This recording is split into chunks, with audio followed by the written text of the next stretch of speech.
Good evening, everyone, and welcome to this meeting of the city's Planning Commission here on this wonderful Thursday, July 6th.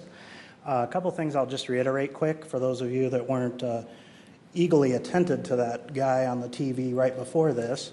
If you could please make sure that all your cell phones are silenced, that would be great. And also, as we go through this evening, we do want to hear from you.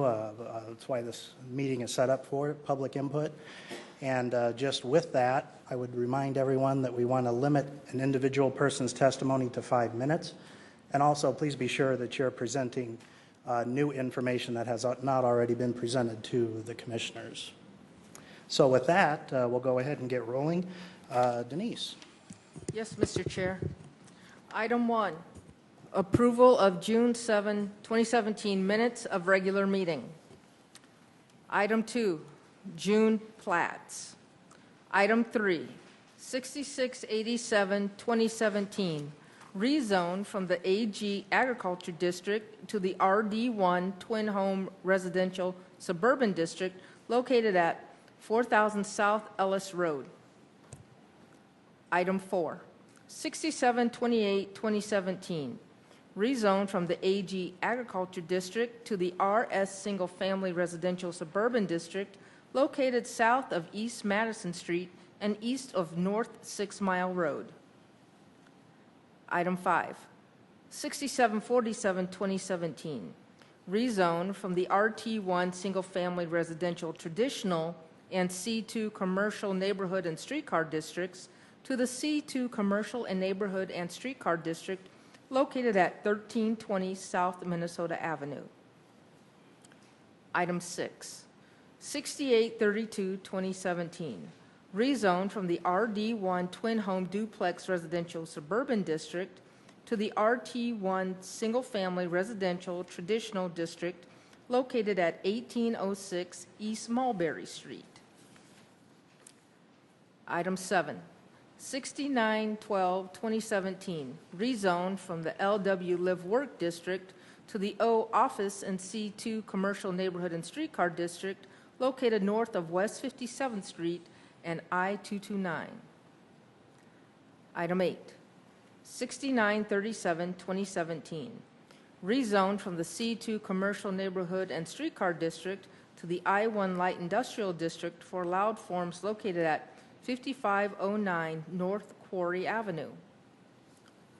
Item 9, 6938 2017, rezone from the RA2 Apartment Residential Moderate Density and O Office Districts to the LW Live Work District for allowed forms located at 3810 North Career Avenue.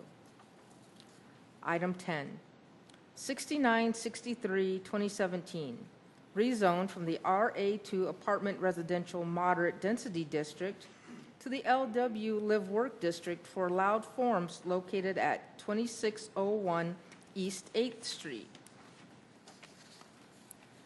Item 11, 6729 2017, preliminary subdivision plan for Willow Ridge 3 addition located south of East Madison Street and east of North 6 Mile Road. Item 12, 6868 2017, preliminary subdivision plan for Springdale addition located north of West 85th Street and east of South Minnesota Avenue. Thank you, Denise. Is there anyone on the commission that objects to items number 1 through 12 being on the consent agenda? Is there anyone in the audience with any objection to items number 1 through 12 being present on the consent agenda? Hearing none, I will look for, please come forward and state your name and address for the record.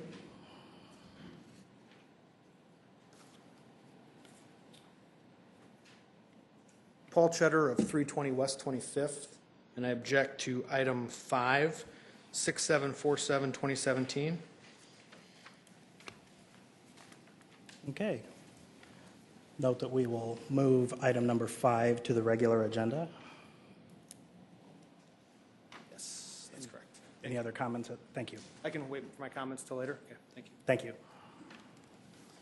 Any other input from the audience on items number 1 through 12? Okay, seeing none, I'll look for a motion to approve the consent agenda. So moved. Second. Got a motion and a second to approve the consent agenda. I'll also need a motion to amend by moving item number 5 to the regular agenda. So moved. Second. And a motion and a second to amend, moving item number 5 to the regular agenda. All in favor of that amendment, please signify by saying yes. Yes. Yes. All opposed, same sign. All right, and now a motion to approve, or we have a motion and a second on the agenda, amended for item number 5. All in favor signify by saying yes. Yes. Yes. All opposed, same sign. All right, the consent agenda, with the exception of item number 5, has been approved. If you are here in the audience for one of those items, you are free to go at this time. And I will need a motion to approve the regular agenda. So moved. Second. A motion and a second approving the regular agenda. All in favor, please signify by saying yes. Yes. All opposed, same sign. Regular agenda is approved. Denise.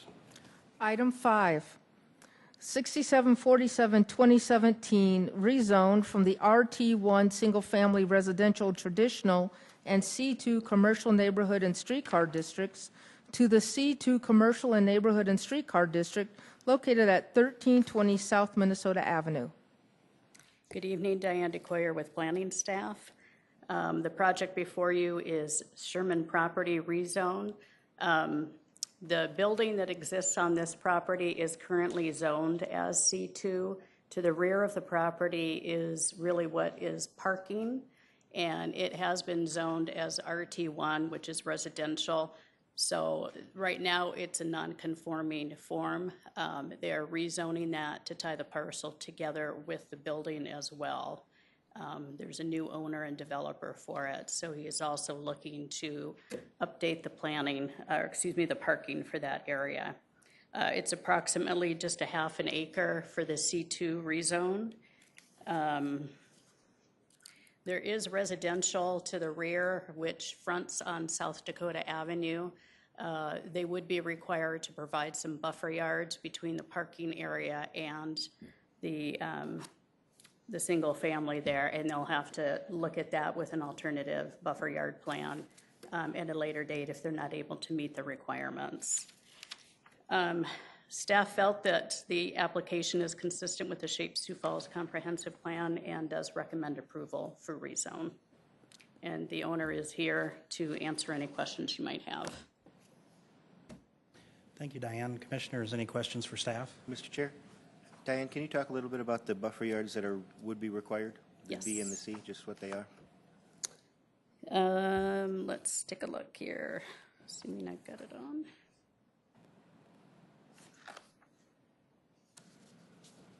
There's a level B buffer yard that is required to the south, up against West 22nd Street because of the adjacency to the RD1 across the street there.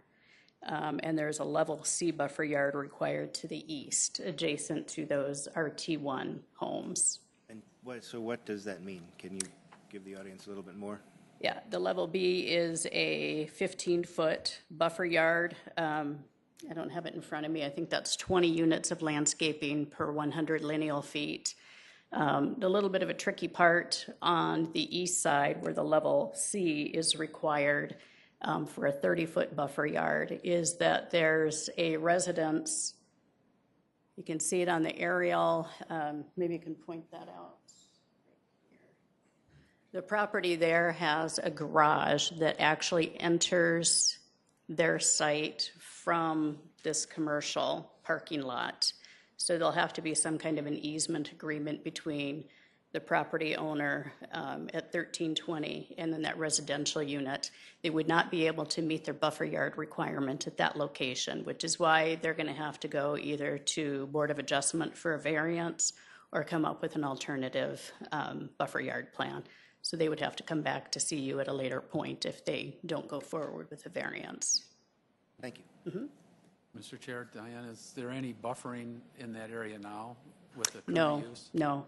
As you can see on that south piece, that is actually grass as it exists that had been part of the historic district there to the east and was recently just approved by Historic Preservation that could be taken out of the district, which is why the applicant is including that for the rezone, to be able to expand their parking as well into that area.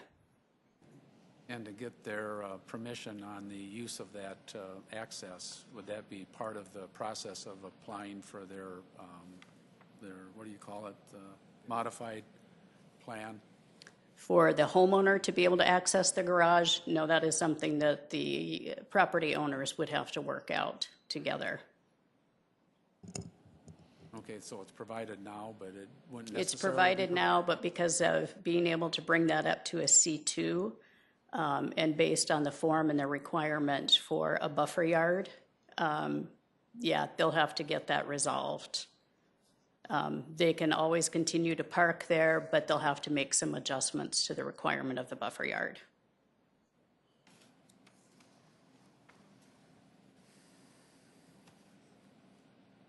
Any other questions for staff?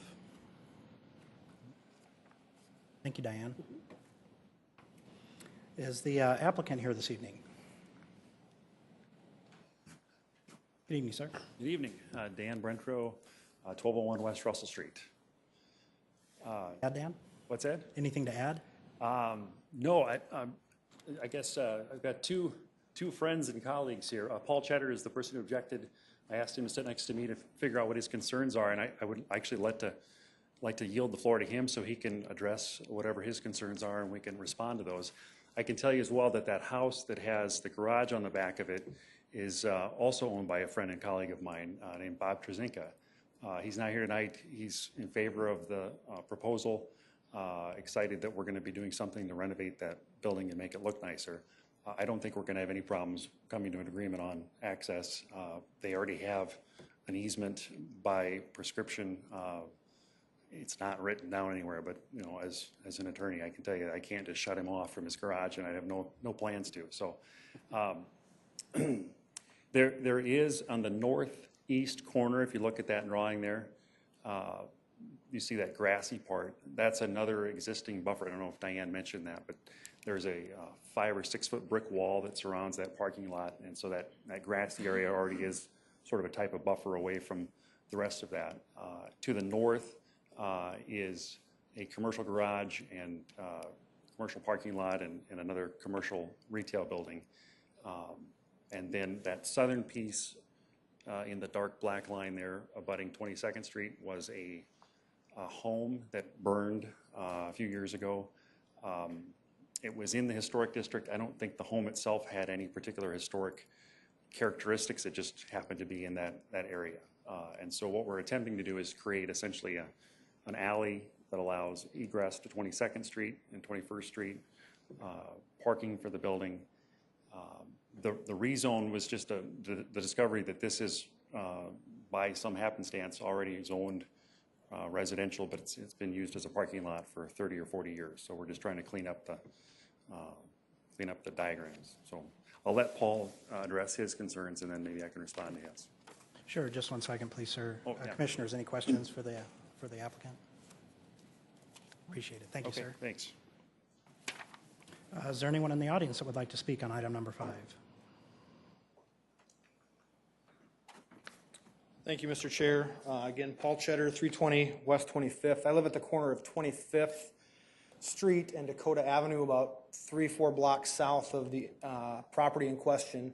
And my concerns aren't with the plan for the building. I endorse investment in the inner part of our community. My concern is with the rezoning of that parking lot piece. I understand it may be a non-conforming use. My concerns are not with their intended use of the property, but the next owner or the third owner from now, when they decide they can fit a Scooter's coffee shop or other commercial type use into that property, and that we as a city stand up against and resist commercial uses leaking further east off of Minnesota Avenue onto Dakota Avenue. So for that reason, I think you can approve the proposal tonight, but carve out and not approve the rezone for that particular piece of property. So thank you. Commissioners, any questions for Mr. Cheddar? Thank you. Is there anyone else in the audience that would like to speak regarding item number 5? Seeing none, I will look for commission action. Motion to approve? Got a motion to approve. Is there a second? Second. Motion to approve and a second. Any discussion?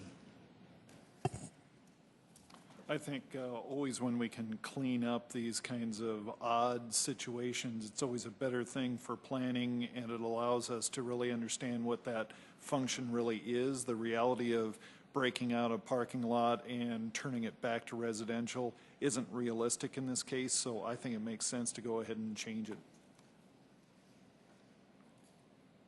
Thank you, Commissioner. Any other discussion? Yeah, Mr. Chair, taking into account Mr. Cheddar's concern, we can add stipulations to rezones, and I think we've done this in the past, that the only use could be parking. Is there, first of all, I just want to clarify and make sure, yes, we can do that, and two, what the wording would be if we were to amend that, and then to ask the applicant if that is something he was comfortable with. So we'll start with that. Is that something you would be comfortable with? So the problem with that is that one of the elements of our building design has a portion of the building canopy anchored into the ground right on the other side of that black line. So no, that wouldn't work. We thought of that, and that's, I think, one of the reasons we wanted to make sure we got this cleaned up, and I'm now remembering that. So, Okay, thanks. And forget my last two questions. Yeah. I have a question of similar type. What is the permitting process and a subsequent development, as was brought up, as far as some other type of use in the future? What would be involved in the permitting process? Based on the current condition of the building here, they're already fairly tight on parking. If something like a scooters or some other building might come in, that would have to be parceled off separately. It just would not work. They would constrain the parking for the existing building. They probably wouldn't be able to provide the parking or even drive-through access for something like that might come forward, so it would not be approved. Okay. So it constrains it basically for what it's going to be used for?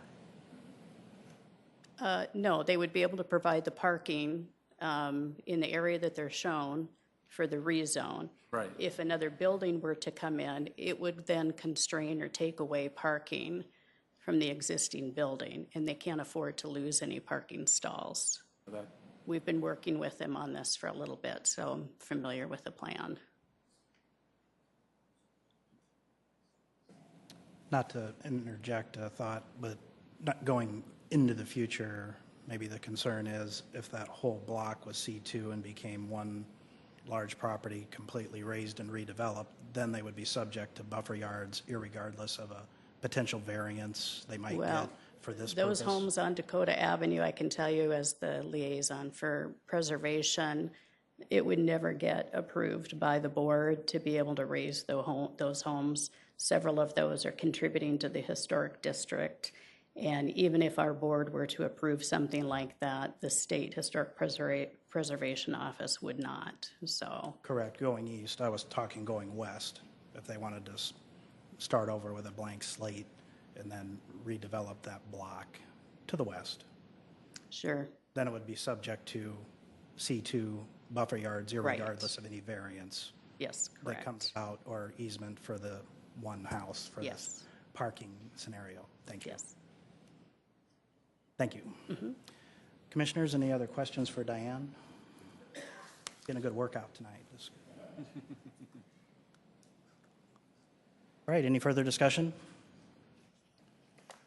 Mr. Chair, I appreciate Mr. Cheddar's concern. I think in this instance it pretty well takes care of itself, and he didn't seem like he was opposed to this specific one. He was more talking about future opposition to encroachment into the neighborhood, which I don't think we will see, at least in this block. Very good.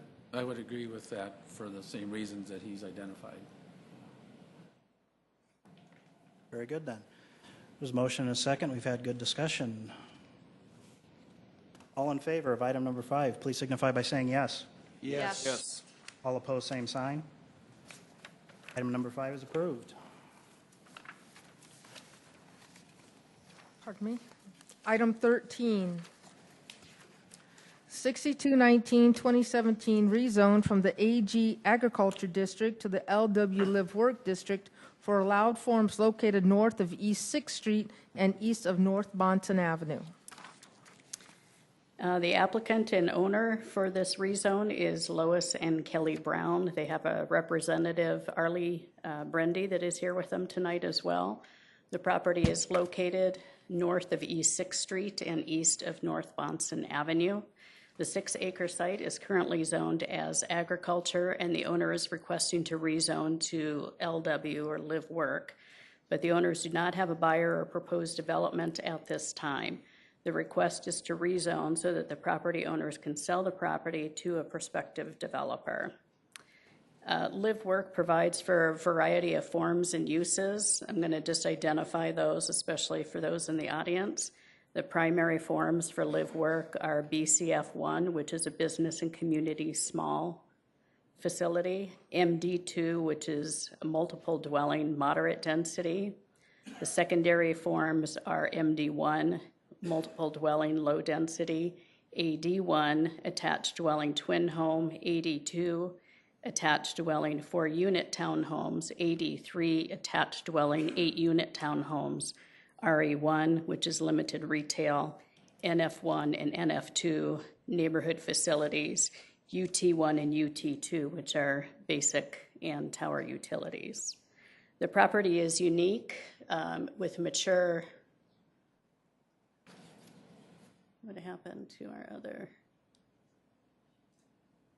Okay, sorry about that. There's the aerial.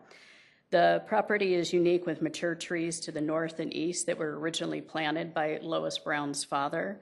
The site also contains some outbuildings for maintenance of the property and the owner's horses. Surrounding the site is Annie Sullivan Elementary School to the north, Kenny Anderson Park to the east, the Redwood Oak Estates apartments and twin homes to the west, and single-family residential to the south across East 6th Street.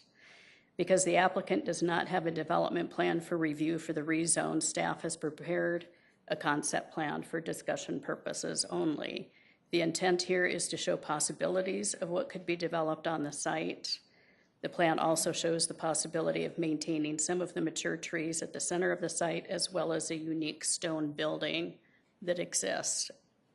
The concept plan suggests a pond to the south of the site for stormwater detention and realignment of North Bonson Avenue at East 6th Street and North Locust Avenue. Last year, a developer came forward with a proposed plan to rezone and develop 112 apartment units. Although it was approved by Planning Commission prior to it going to City Council, there was a great deal of concern and discussion with the neighbors that occurred, and the developer withdrew their petition. Staff has met several times in the past few months with the Oakview Neighborhood Association regarding this rezone, and they are here tonight to state their support of the rezone with staff recommendations. Because Live Work is intended to provide for more than one form in the same zoning district, and because a specific development plan has not been provided at this time, staff is recommending approval of this rezone with the following conditions. Number 1, for land use, multifamily housing will be a maximum number of 96 units for senior housing or 72 units for non-senior housing. The limitation on multifamily is so that the rest of the site can be developed for commercial or retail as a mixed-use development. Number 2, drainage. Prior to issuance of a building permit, a stormwater management plan will be approved by the City Engineering Department for required drainage improvement of the property. Number 3, traffic impact. Prior to issuance of a building permit, a traffic and pedestrian plan will be required for approval by the City Engineering Department. Prior to development, the city will work with property owners to acquire right-of-way and construct the North Bonson Avenue and East 6th Street alignment to align across the street there to Locust Avenue. I can answer any questions you might have. There are quite a few people in the audience with the neighbors and also the owner's representative that I'm sure will want to speak tonight as well. Very good. Thank you, Diane. Commissioners, any questions for staff at this point? Diana, I just want to confirm, this could only be a maximum of 2 stories, correct? In live work? For live work, based on, for residential, it could be, if it's the multifamily, but it can also be a BCF 1 form that would allow the 3 stories. Okay. Any other questions? Thank you, Diane. Is the applicant here this evening?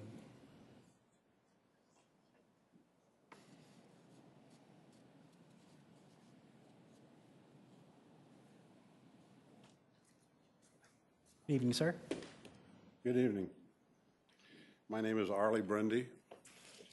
I work at Brendy and Metter's Law Office at 110 North Phillips here in Sioux Falls. I've been friends with Lois and Kelly Brown since we finished high school about 50 years ago. And I've been their lawyer for several years, and they asked me to make a few comments on their behalf tonight to you. The staff report, we understand it, and I think you've been briefed on it and have read it, was approved with certain restrictions. Last year, this board approved RA1 and RA2 unanimously for low and medium density residential. The Planning Commission report from last year talked about all of that, and then at the end of the report, it said the proposed zoning meets the Sioux Falls Comprehensive Plan. This parcel is located on a minor arterial, North Bonson, and surrounded by multifamily and elementary school in the park. Recommendation, because the subject application is consistent with Sioux Falls Comprehensive Plan, staff recommends approval of this rezoning, which you did unanimously. An offer was made, and a developer made the proposal. There was discussion with the neighbors, and there was no consensus, and the developer said, I don't want to get involved in a fight with anyone.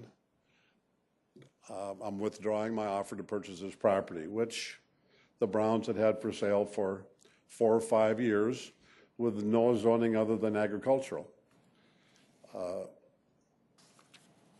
For the last year then, we've been talking about what's the best going forward for this piece of property that the Browns have lived on for between 3 and 4 decades.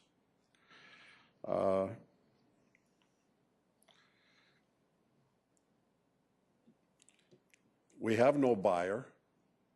No one wants to make an offer until they are able to determine what the zoning is going to be, because no one wants to go through what the Lloyd property people felt that they went through, didn't want to make enemies, would like to have the boundaries set up for what they do for the development. There's a lot of uses that are available. My search of the internet tells me that East 6th Street has a traffic count now of 10,400 vehicles a day. And then Bonson, on the west edge of the Brown property, has a traffic count of about 1,100 per day. In perspective, East 10th Street's got 25,000. Negotiations are going on now with the city to run 6th Street east, not just to where it ends now, but all the way to what will be Highway 100. It's obvious the purpose is to take some traffic off of 41st Street, to take some traffic off of 26th Street, and to divide it up. And I don't know what the ultimate count would be for traffic, but if it's at 10,400 now, does it go to 13,000, 14,000, 15,000? What we're asking you to do here is to approve a less dense usage as alternative, but we're asking you not to put the restriction of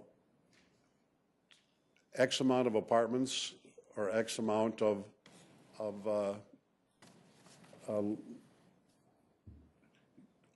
elderly or handicap use. The site plan that was presented to you is not one that was drawn by the Browns. We've talked to commercial realtors and they do not believe that that will work. But no one is willing to spend the $10,000, $20,000, $30,000 to develop a plan and make an offer until they know what the parameters are.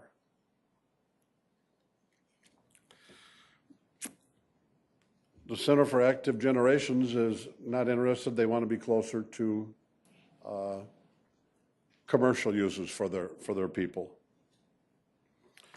The Oakview community organization has been vocal about not wanting the apartments that Craig Lloyd had proposed to put in, or Lloyd Properties had proposed to put in. So we're here to ask you to approve live work for what it was designed to be, because I don't see any precedent for a limitation on a zoning application and eventual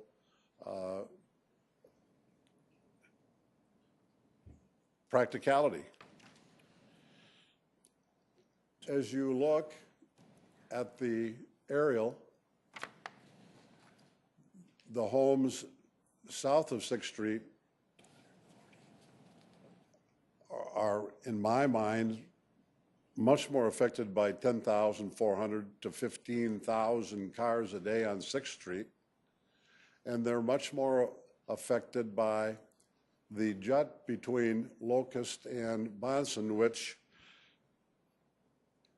if a deal can be made with the city and approved by the city council, we solve a traffic problem. Of course, we add more cars to the count, but any development's going to add more, whether it have been commercial, residential, or church, or otherwise.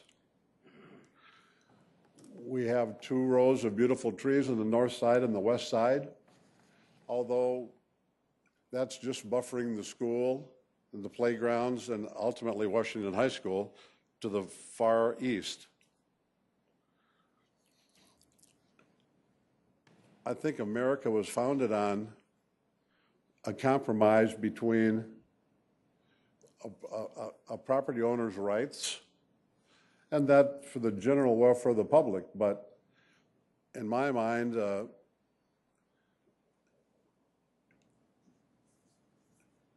with 70 members or 71 members in the I think it's called Shape Oakview organization,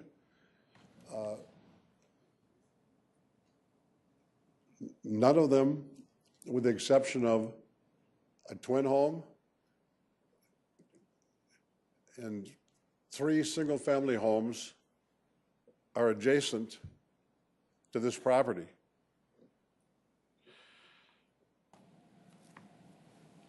There's 10 acres of live work farther east on 6th Street that was surrendered by the owners, I believe, last year. Live work then, if this were to pass as a traditional live work, would be replacing those 10 acres with 6. Not long ago, 85th and Brett approved 96 units on 5 acres. within 40 feet of some residences. Last year, the city approved a 24-unit apartment project on the northeast corner of 6th and Shepherd, just west of the Browns property, 1 acre for 24 units on that acre. There is a multifamily project near 6th and Sycamore. I'm sure you're aware of it. They have 94 units on 4 acres, and this would be 23.5 units per acre. The Planning Commission's limit on this, in order to attempt to reach a compromise, which we have not agreed with them to do, is 12 units per acre, and that's for whatever acreage someone was willing to put in apartments. No one will put them in at 12 units per acre. So there's really no commercial use. The mixed use for live work could compromise the miscellaneous uses that Diane explained to you. If we were to presume that nothing in Sioux Falls was zoned and that each piece of property came in and asked for zoning, I can imagine Oakview being up in arms if we asked to be zoned agricultural. And you inquire, how can that be? You are agricultural. Well, one of the uses in agriculture, this comes from the report generated by city planning. If the zoning is denied, and the parcel will continue to be zoned as agriculture, which, among other things, allows dairy animals and dairy products, poultry and poultry products, livestock including beef cattle, sheep, swine, horses, ponies, mules, goats, or a mutation or hybrid, including breeding and grazing of any kind.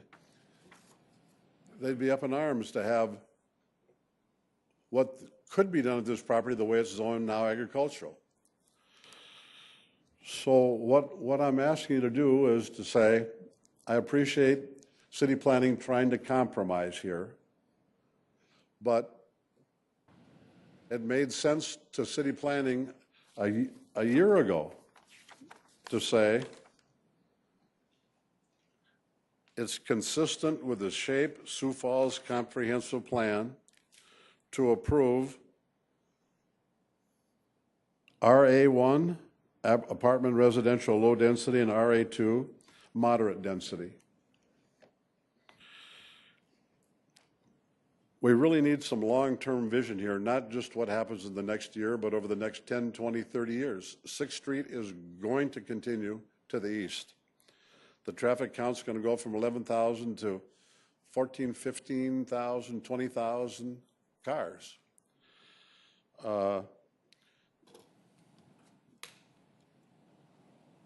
With that zoning,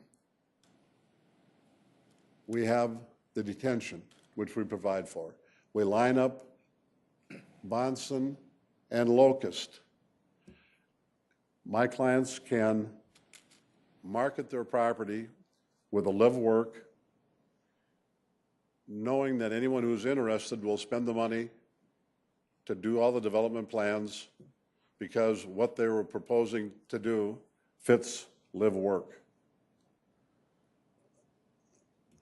I have no other comments. I'm just asking you to please consider the Browns, who have owned this property for over 120 years. And they sold off everything else around it to help the city. Washington High School and the Kenny Anderson and the school, and it's just something that I think they want to do so they, at my age, can retire. Thank you. Thank you, sir. Commissioners, any questions? Mr. Chair? Mr. Bundy, what I think I heard you say was you don't like the first recommendation of we're not comfortable with the number of units, okay with the drainage and the traffic? Yes, totally. All right. I just Thank you. can't tell you if somebody says, I have to have 98 units or I have to have 74. I don't know what the number is because I'm not a realtor. I just know that no one wants to talk with us at all now, so we're just stymied. Mr. Chair, I have a question. Mr. Brendy, could you explain the process involved in deciding to apply for a rezoning under live work? It came from a compromise and several meetings with Diane and Mike Cooper and with the realtors. And they're in favor of, the city's in favor of live work. But in order to reach a compromise with a few of the neighbors, they decided to, in my mind, put some restrictions on live work. And I don't think that that's fair to the Browns. Live work is live work. I don't see of any other precedent for saying you get live work, but you can't do this, this, and this. It's either live work or it isn't. And that's been on the books for years. And it is what it is because we thought about it, we planned on it, we voted on it, and it's live work. Thank you. Any other questions? Great. Thank you, Mr. Brendy. Thank you.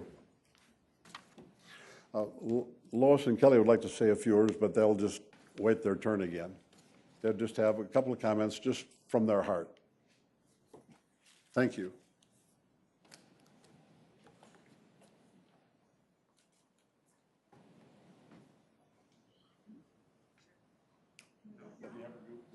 Yeah, that would be good. Good evening, folks. Good evening. My name's Kelly Brown, my wife Lois. Like Arlie has stated, we lived at this address now for 34 years. We've had it for sale for the last 5 years. We had one offer. This is all kind of rehashing what he had to say. To answer your question about why we applied for this type of zoning, was just, okay. It was so we had some kind of zoning in place. Our realtors thought that would help us. So that's where. What do you have anything to say? For 34 years, that's 3 decades and 4 years, we have lived on our 6 acres. For 34 years, we have paid taxes, kept our property neat, clean, well-maintained, and beautiful. Snow has been removed on 2 very long sidewalks. It is a park ground next to a park ground. We have raised 4 children and hosted 17 exchange students from around the world. You have heard some of our history probably before. Our family, the Lacey's, living here a total of 116 years as of April 1st, 2017.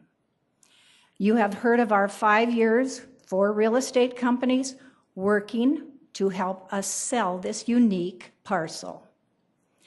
In the beginning of this zoning struggle, we received word from the city planning department that the multifamily zoning was approved as fitting under the new shape place plan for 2035 or 40.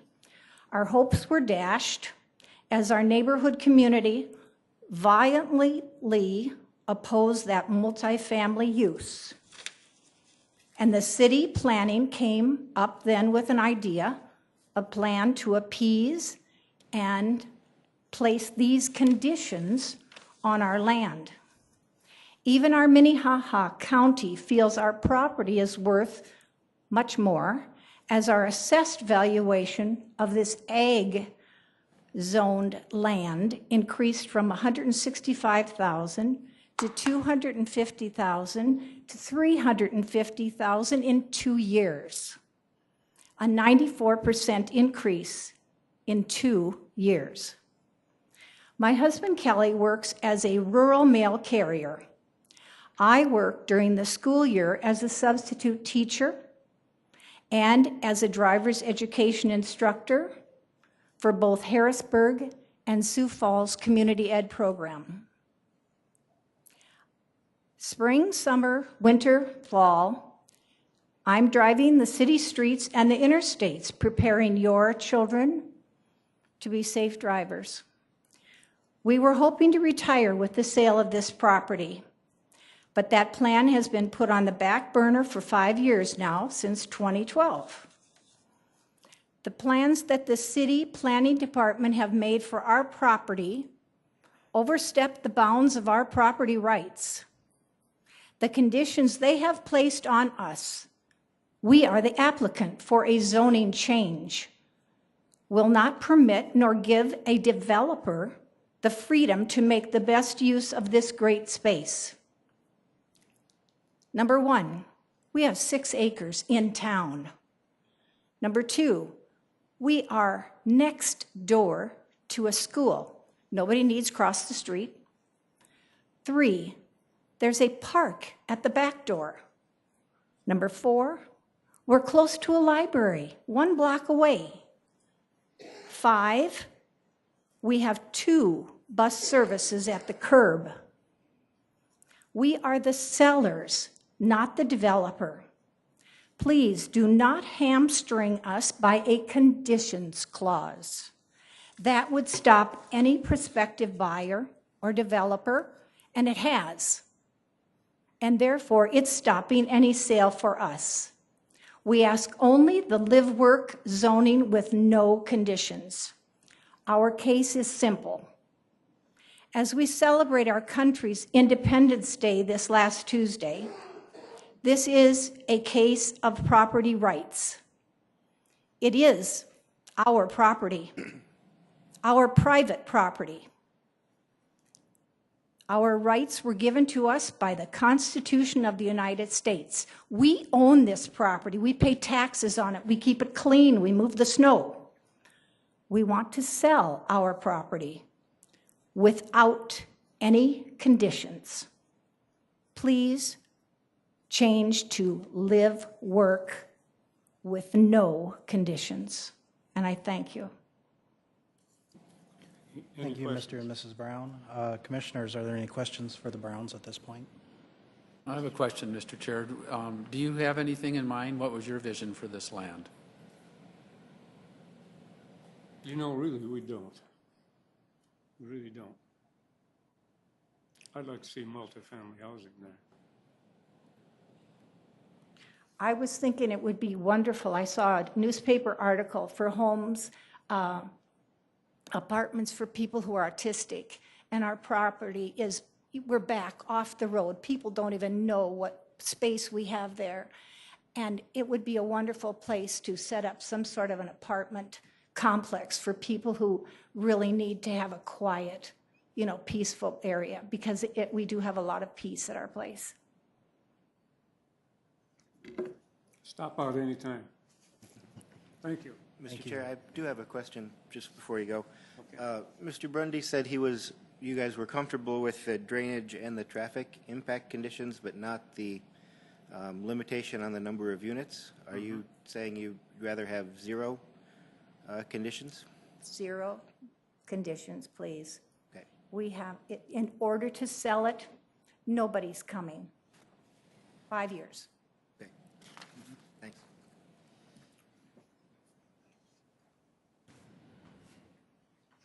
All right, thank you both. At this time, is there anyone in the audience that would like to speak regarding item number 13? Please come forward, state your name and address for the record.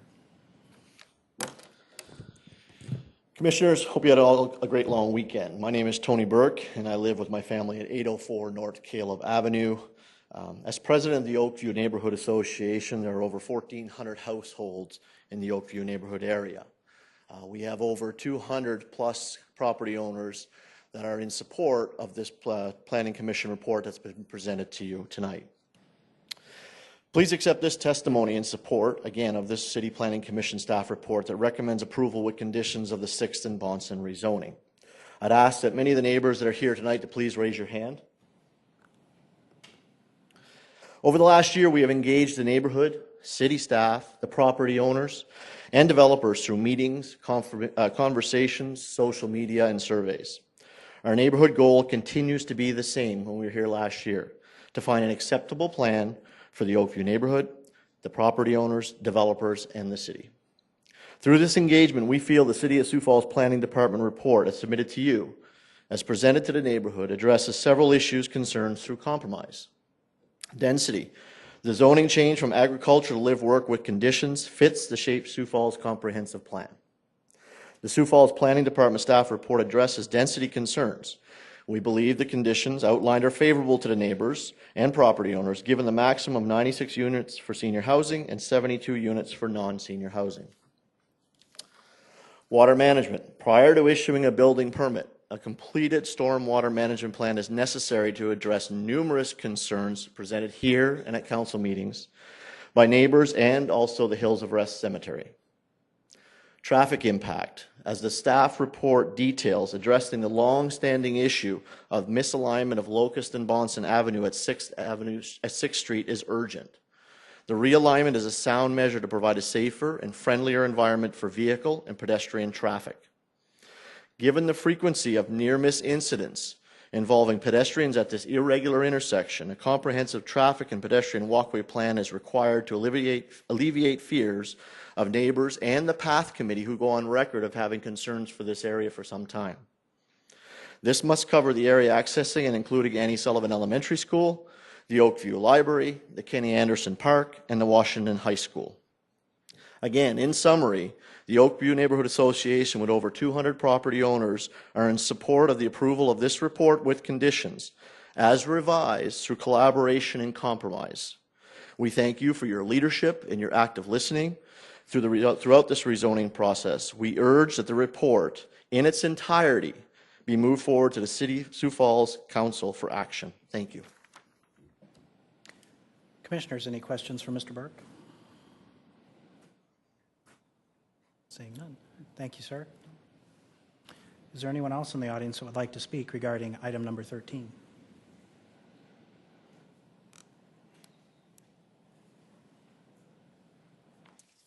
Good evening. My name is Dan Aesop. I reside at 7804 West Browning Street, and I just met the Browns last week. I stopped by their property as I was driving by. It's a lovely property, and I didn't know any of this until a week ago, and it just makes me hot. And I hope I can convey myself well here, but it just makes me so hot when people in the community oppose on other people's rights. As their attorney and as they conveyed, it's their property. They should be able to do whatever they want with it. The first plan from a year ago was in agreement with the Shape Places, but because people in the community opposed it, that threw a halt on that development. And so the biggest thing I guess I would want to say is shame to those people who are in opposition to the Browns and to any other people's developments. I own a small piece of property on the other side of town, and if this were to happen to me, I would be very frustrated with it as well. These are sweet, nice people, but I mean, Mr. Paulson, you asked them a good question. What do they hope to see with the property? The thing is, I don't think they really care. They're just trying to sell the property, but because people are trying to hold that from them, this is holding up their retirement and their lives, and it's just a shame. I feel that everyone watching and the people who are in opposition to this should get a little copy of these books, of the Declaration of Independence and the Constitution, because this country was founded on people's property rights. And putting limitations on the Browns is a huge atrocity, I do feel. And another thing to keep in mind for all those in opposition, you know, the homeowners association in the area, you know, so they bought a home. It's probably the largest investment they'll ever have, you know, $100,000, $200,000, $300,000. Well, who actually pays for the development of the city? Minutely, the homeowners with their taxes, but it's the developers. They have to pay for the infrastructure, the roads, everything that happens with the development. It's the developers who pay for it. And so I just would like to remind those people who are throwing a cog in this development that it's really not their place, and I commend you for a year ago for approving it, for the city council moving forward with it as well, and I hope that you'll approve it just because it's the right thing to do without any limitations for what they can do with their property, because again, that's what this country was founded on, was property ownership and not being limited on what they can do with it. Thank you. Thank you, sir. Commissioners, any questions? Very good. So anyone else in the audience would like to speak regarding item number 13? And by the way, thank you everyone who's from the public testifying on this for staying within your 5-minute and presenting new testimony thus far. All right, Hi, please my go name ahead. is Joy Schrader. Thank you for welcoming us all this evening. I live at 908 North Caleb Avenue, which is to the slight northwest of the property, and I used to live directly south of it on Locust Avenue. So I find that I have the perspective of living on both ends of this. So I stood in front of you, most of you, a year ago, for those of you who are returning from that time. And I've also stood in front of the City Council multiple times. And my greatest disappointment in reference to the comments that were just made, we understand that Kelly and Lois have property rights. And I would like to say that they are definitely friends and neighbors of ours. My husband is actually the one that's been doing their snow removal for them. So we have definite connections. With that being said, I think it was rather short-sighted of the commission last year that in face of all the opposition that was raised, particularly regarding the density, the traffic, and the drainage, that the proposal for RA1 and RA2 was moved forward at the same night, instead of there being a little bit more in-depth study of those three things in particular. And I'm not exactly sure where Mr. Brendy got his traffic count numbers, but we have had discussions in and among the neighborhood that the traffic counts have been taken when school was not in session. So I don't know if there's really a whole lot of merit in the numbers that were represented tonight. So as a neighborhood development, community organization that we have met multiple times. We have sat down with the Browns, we have sat down with the city, we have worked on a compromise. Unfortunately, at one of the meetings that we did have with the Browns, we were told that their representation didn't include some of the information to them. It wasn't shared full circle. And in fact, the Browns' own children said, we wish we had been included in this process sooner upon one of our meetings with the city planning department. And so I think there is certainly room for compromise, but we also know that regarding the density in particular, that really is what drives the rest of the issues. I mean, drainage is going to be one thing in and of itself, but it's truly the density that's going to drive the issue. And according to the compatibility matrix that are located within the Shaped Places guidance, that the 12 units per acre is what is identified in a low density residential area, and that is what we are in the midst of here. We're not somewhere on the fringe of town, and so all of the rules that apply for Shaped Places certainly apply here. And so I would encourage you that if you are not willing to pass the live work with restrictions and with the limitations, that it may be something that you need to defer so that all of the parties can come together in a more reasonable manner and come up with some other compromise. But again, the density is truly what drives the issue. I believe when Diane spoke about last year's proposal, that the number of units that was proposed was 112, but I would like to remind the commission that the original proposal that was approved was for 143 units, which then was well over 200 parking spaces, and that Lloyd's back of the napkin sketch for that proposal wouldn't have allowed for the beauty of the artistic complex that Lois referred to, because all of those trees would have to be destroyed to get a complex like that to fit. So there's still a lot of room here for compromise, and so I would encourage you not to eliminate the restrictions on this rezoning. Thank you. Thank you. Commissioners, any questions? Thank you very much. Is there anyone else in the audience who would like to speak to item number 13? And at this point, I just remind new testimony only.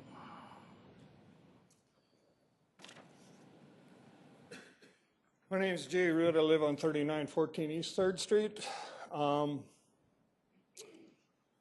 kids went to Washington High, and a lot of kids in our neighborhood go to the grade school there. If you guys ever drive 6th Street or ever drive 3rd Street, count all the intersections that we can cross the street. And right now the fields are being full with soccer players, cricket players, all kinds of activities. And if you bring in a big complex, you're gonna, already the school is being overwhelmed. The library is really not for any adults anymore. It's the kids hang on. But you take a look at this way the street is there, they're going to have to realign that because there's no safe way to cross. And you got a beautiful park there. Just look at all that beautiful area there. You can go and play softball, baseball, soccer, all that, but you can't cross the street. So again, they're going to have some crosswalks in there and safe. 6th Street is nothing but a 45 to 55 mile an hour speedway. And 3rd Street is the same way because when school's on, good luck on backing out of your driveway. That has probably not much to do with this other than if you put in 115 units, you're going to flood that area. And if you opened it to senior citizens that would be willing to walk 15 feet and help out in the school, that would really be great. But to bring in a bunch of more apartments, we've had 2 major fires there. Garage burned down at that one apartment, and then someone started that foam over there when they were re-roofing the grade school. And there's just a lot of running around, bikes being stolen, stuff like that. And it's really getting within 1 mile radius. How come we got all these apartments? And I ain't saying there shouldn't be an apartment going there, but I don't think I want a 5-foot apartment and another 300 people in that neighborhood, which we can't handle it now, and they can't even get across the street if they want to go do anything. So I wish you guys would, we're not after the Browns. I understand, but they're leaving. And we're still living there, and we got investments too. And it'd be nice to have something for our senior citizens. And why would you want to have a big complex and some guys are drug addicts or something, and they got to be away from a school so many feet? Well, you can almost spit at the school from your apartment complex. So, otherwise, I think it's a great set of property, and nice to keep the trees and all that. It's an old, been there in the neighborhood for a long, long time, but it's been in the neighborhood for a long, long time. There was probably other opportunities to sell it to. So, but we got to have safety, and then flooding, forget about it. I wouldn't probably get a burial plot and all of a sudden be floating away. So, and the water does go down there. The city already tried to do something with them big culverts, so. All right. Any questions? Thank you, Mr. Root. Any questions? Thanks for allowing me to speak. They didn't want me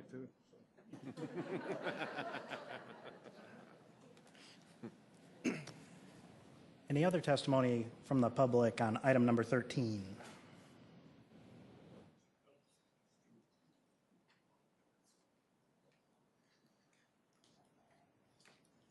Hello. I'm Diana Gregory. I live on North Lewis Avenue. I lived in apartments on East 6th for over 6 years, and now I live over 20 years, and I'm abutting this property. I don't think this picture gives the whole picture.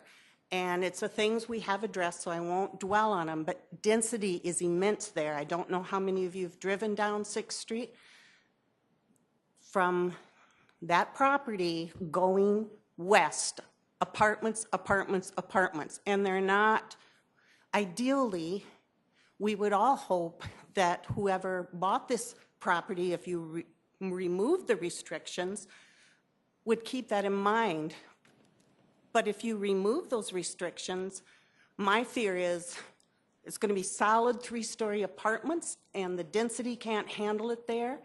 Bonson Avenue is a huge safety issue with children coming out of that school. If you sat there one day while school's in session and watched that, you would understand. And if you put apartments there, it's even to the number they're addressing. And as far as being a cog, we're not trying to be cogs. We're trying to also express our rights to express what we feel strongly about to prevent future problems in that area. Future problems of density, traffic, safety for the children. We're not trying to keep the Browns from selling their property. We want them to sell it, and that's what the compromise comes. We didn't say we can't be anything. We're just saying we need it to be with some limitations, and that's why I'm really wishing you'd think on that. And I don't usually speak, but I feel passionately about this, so I felt compelled to. And I think it'll prevent future issues if we just take this action now. Thank you for your time. Commissioners, any questions? Thank you, Mrs. McGregory. Any other input for item number 13? Good evening, sir. Good evening. My name's John Stratman, 325 West La Quinta Circle. I've never met the Browns. I have followed their saga in the paper. I don't know any of the good people that live in the neighborhood that are objecting to the conditions being removed. What I do know is this is clearly private property rights. And I understand progress brings along with it a lot of changes that mean some people have to accommodate some inconveniences that come their way. You know, those inconveniences might be crossing a street, a little more congestion, backing out of your driveway. But that pales in comparison to what we're trying to do to the Browns.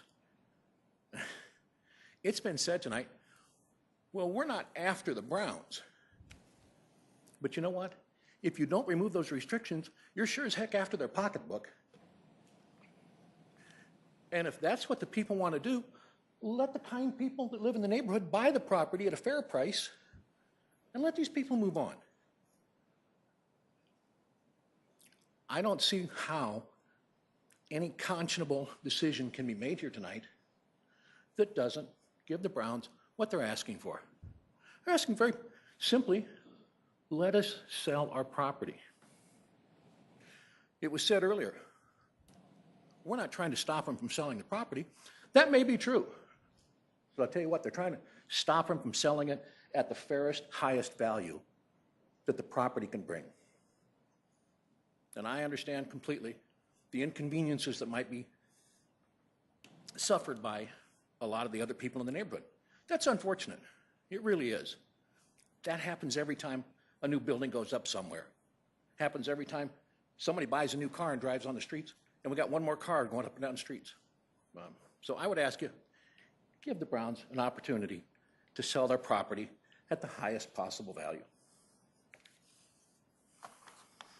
Appreciate it, Mr. Stratman. Commissioners, any questions? Thank you, sir. Anyone else for item number 13? Seeing none, I will look for commission action. Mr. Chair? Commissioner. I'm going to make a motion to approve item 13 with 0 conditions, and we can add those as amendments going forward if other commissioners so choose, but at least that gives us a starting point for discussion. I second that. We have a motion and a second for live work zoning without restrictions. Discussion. Mr. Chair, can I ask a question of Diane? That's okay with her. Yeah. Yes, if that it's is okay. You got to sit long enough. Now you get Yes. to jump up and down. Thank you. So can you walk me through the rationale for the restriction on the number of units for this area, the 96 for senior housing or 72 for other housing multifamily? For non-senior. And Joy was correct when she spoke earlier. The original proposal with Lloyd was for 143 units. And that's what it was approved on with Planning Commission prior to it going to City Council. We worked with them on that plan, and again, because of the concerns that were expressed, they modified that down to 112 units. So that was my comment, that the last development that we had reviewed was 112.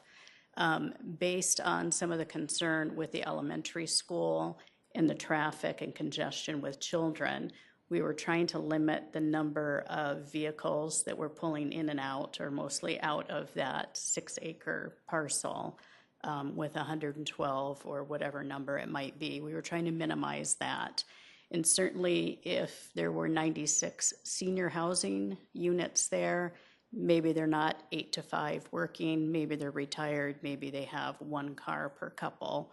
And then the 72 units, 72 units for, I guess, normal rate apartments, just limiting again the number of cars or vehicles in and out of there based on the congestion with the children and parent drop-off along Bonson. So some follow-ups. Was that concerns from the neighbors or concerns from engineering? Most of those concerns were from the neighbors, but we did speak with engineering about it. And a couple of things, it also went to the Path Committee last August, and the Path Committee is actually a group of citizens, and it's the liaison is one of our engineers talking about safe sites at schools and access. And what they looked at with this site is certainly having that realignment at 6th and Bonson because of the curve in the road, that may slow vehicles down. They wanted to be able to limit the number of driveways and be able to increase sight lines. So they didn't necessarily want anybody parking along Bonson for parent drop-off with vehicles coming in and out 8 o'clock in the morning or whatever time if they're coming back at noon, or conflict with children and other activities with the school. So mostly to do with the children and what the activity is at Annie Sullivan School. Okay. But to get specifically to 72, was it kind of? I think we started with what we felt was a comfortable number, and that was at the 96. And again, 72 still allowed for other development on the site. Just a reminder, the live-work zoning isn't something that the city staff came up with. That's what was presented to us that they wanted.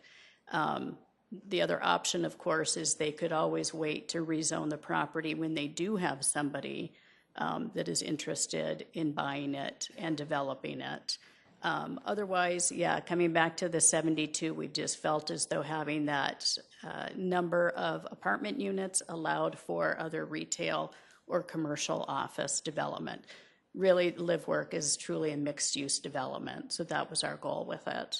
Okay, and I mean, if there were no restrictions on the number of units, how many could there be? Do we have an idea of what that would be? They could go up to RA2, which is 48 units per building, and they'll have to work that out based on the number of parking. If I went back to, say, what Lloyd had, that was both RA1 and RA2, and they were up to 143 and well over 200 parking stalls for that. And do that under live work? They could with RA2. Yeah, both RA1 and RA2 are allowed. Are allowed in the live work? In live work, correct.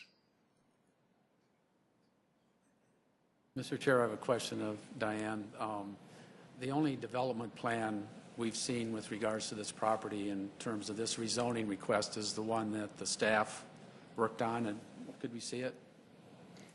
Sure, and just so you understand, this wasn't what we were proposing for any kind of a development. This was really a tool that we proposed just for discussion with the owners, the owner representative, and the neighbors, taking into account possibly retaining some of the trees there at both the north and the east, and then some of the trees at the center, and possibly a small building that exists on the property now, which is a quite unique stone building that's been there, I would imagine, for probably 100 years. So the proposal here was for a mixed use of apartments as well as office and commercial. So trying to show how we could still retain some of the landscaping that exists, buffer yards that would be required, and then the potential of a pond there to the south, and then the realignment. It doesn't quite show what the realignment, but yeah, that would have to work for that intersection in any proposal. In order to determine what's the most significant factors involved in the value that a property might have, those questions would have to be asked, or some kind of presentation to you with regards to what can be done on a particular piece of property as part of the rezoning request. If you were the applicant wanting to know what's going to be permitted, allowed to accomplish that highest value, wouldn't there need to be requests for information about what could be done? If I understand your question, typically when we have a rezone of this nature, we would require a development plan of some kind, so we at least know what we're talking about. And because they don't have a buyer on the property at this point, they don't have anything. And obviously live work could be a multitude of things in different configurations. Right. So they didn't have a buyer historically either when it was agricultural. No. They didn't have a buyer. I don't know what the order is, but I'd like to suggest a second alternative motion that we defer this and request a development plan be presented so that we would know how those objectives would be accomplishable with regards to the Browns' request. I'm just going to reiterate what I heard from the owner's representative and the owners themselves, and that is that they haven't had anybody step forward to purchase the property because the zoning isn't in place. So I think it is their desire to have it rezoned to be able to sell the property. They are, of course, asking for the restrictions to be taken off of that. Whatever you choose to do tonight, if it goes forward, it goes to City Council, and obviously there would be further discussion at that point. Mr. Chair, I'm going to disagree with you a little bit on that, John, that I don't know that we need a development plan because they could come in with this exact plan. If it gets rezoned live work, we're not approving their plan. Right. We're approving the zoning of that parcel of ground, and anything that's allowed within live work could be done later. So to me, the development plan is kind of a moot thing that's sometimes nice to see. It gives people an idea of what could be there, but it's the zoning ordinance that's going to dictate what is there. But we don't know whether their plan is going to produce more units than are being identified here. No, but we know within live work what they can do. But that's still a function of how the property is able to be developed, including the requirements to provide for what's identified as conditions, which we haven't discussed.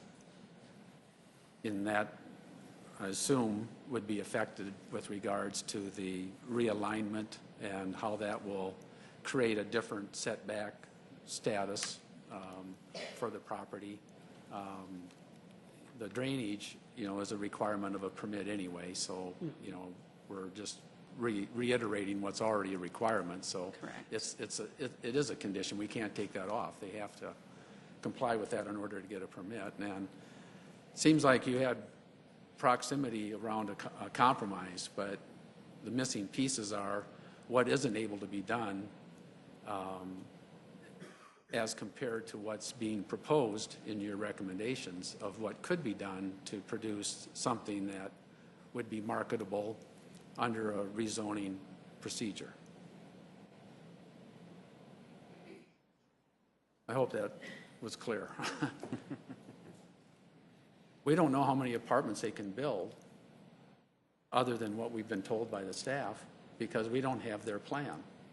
And it doesn't incorporate the condition of the traffic realignment or some of the other things that have been brought forward or suggested in terms of what would be kept on the property, like the trees. So I think we're really missing some information, and I think if we had it all, we would do better in affecting the compromise that I think everybody wants. Diane, would they still have to come back to, or for engineering for the road? Would engineering basically want them to realign that road? Yes. As part of their, I mean, even if we didn't have that stipulation on there? Yes. Okay. Yes. But they are encouraging that that would happen. And, Mr. Chair, Diane, it seemed like it was a little bit redundant on, and I'm agreeing with kind of Nick on removing that, because it says the applicant is required to meet engineering design standards for drainage prior to issuing of any building permit. Why do we have that as a stipulation?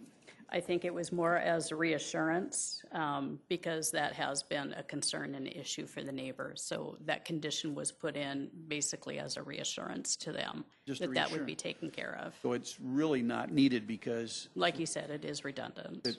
for you to issue a building permit, it has to be engineered for wastewater anyway. Correctly. Okay.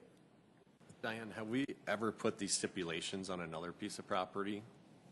Those exact ones, or which ones in these, particular? The three that are there. I don't think I've ever. I don't know that I've ever seen either the engineering, the drainage, or the traffic one included, because as Steve said, those are engineering design standards that get reviewed prior to a building permit being issued.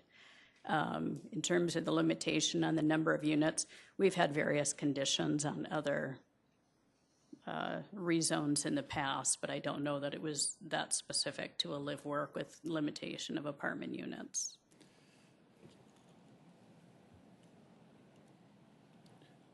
Thank you, Diane. Just to clean this up real quick, we had a motion and a second on live-work without restriction, and then we had Commissioner Paulson made, he called it a secondary motion. It would have to be reworded, as it's been described to me, as a substitute motion for a deferral to present a project plan to the commission.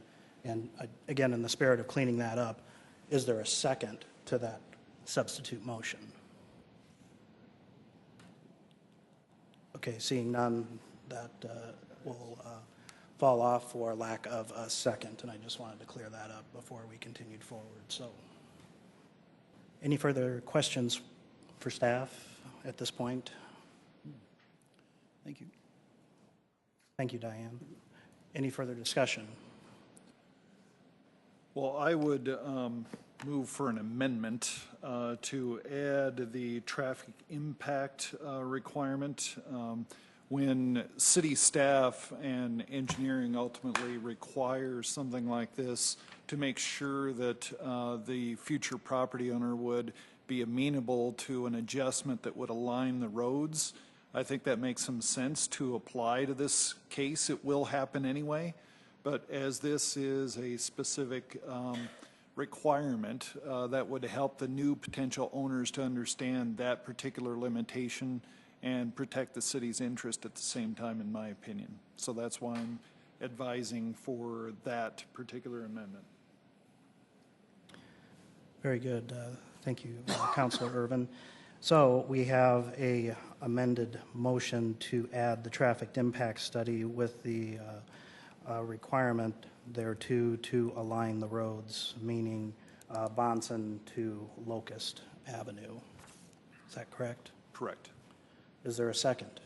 I'll second that. And a second by, thank you, Councilor Gaspar. Any further discussion? Mr. Chair, I think I heard Diane say that would happen whether or not it was a stipulation. So it seems to me that would be redundant. It'd be like adding the drainage one if we added that as a stipulation. So I'm not in favor of that. I'm thinking this is just so it's specific to, not just a engineering traffic study, this is specific to the alignment, I think is what Sean was getting at. And I think that's what Diane said would happen anyway. So basically, they're still going to have to go through that no matter what. So we haven't really put that stipulation on anyone. Yeah, whether or not we stipulate it, it's going to happen. Yeah, Mr. Chair, I think that what I tried to clarify was, I think by putting this stipulation on there, it highlights the fact that that realignment will have to be considered as part of any final development plan. And so it just raises it to that next level that maybe somebody that isn't aware of that particular item would be aware prior to their purchase of the property. And that's why I think it's helpful to have it on there, in my opinion. Very good. Great discussion, everyone. So, Claire, Danny, at this point, do we vote on the amendment? I can't remember if the amendment's been seconded, but if it has. It was. We would have to vote. We've had enthralling discussion as well. Thank you, everybody, for that. So, at this point, the amendment to the initial motion of live work unrestricted with the traffic impact study and the requirement to realign Bonson and Locust is on the table. All in favor, please signify by saying yes. Yes. All opposed, same sign? Yes. Yes. Okay, show of hands. All in favor of the motion, please signify by saying, or by raising your hand. All opposed? Sorry, which I'm one? voting that way because I'm against the motion that we're not going to have anything provided for in regards to restrictions. This is for the amendment then- only. Well, It fails, So- Mr. Chair. motion and not in favor of that. 4 to 2 against. So I missed the count. Go ahead, Diane. It failed, Mr. Chair. It failed. Okay, thank you. So we're back to discussion on the original motion, live work without restrictions. Any further discussion? Mr. Chair, I'm comfortable with live work without restrictions. I was comfortable with the RA1 and RA2 when we passed it however long ago it was. I think live work gives a nice compromise that it encourages some of the commercial and reduces the number of residential properties included, so I'm in favor of it. Thank you, Commissioner. Any other comments, discussion? Very good. All in favor of approval of item number 13 to live work zoning without restrictions, please signify by saying yes. Yes. Yes. All opposed, same sign. Yes. Majority rules there. Item number 13 is approved. Item 14, 6891, 2017, rezone from the RA1 Apartment Residential Low Density District to the O Office District located at 4900 South Cottonwood Place.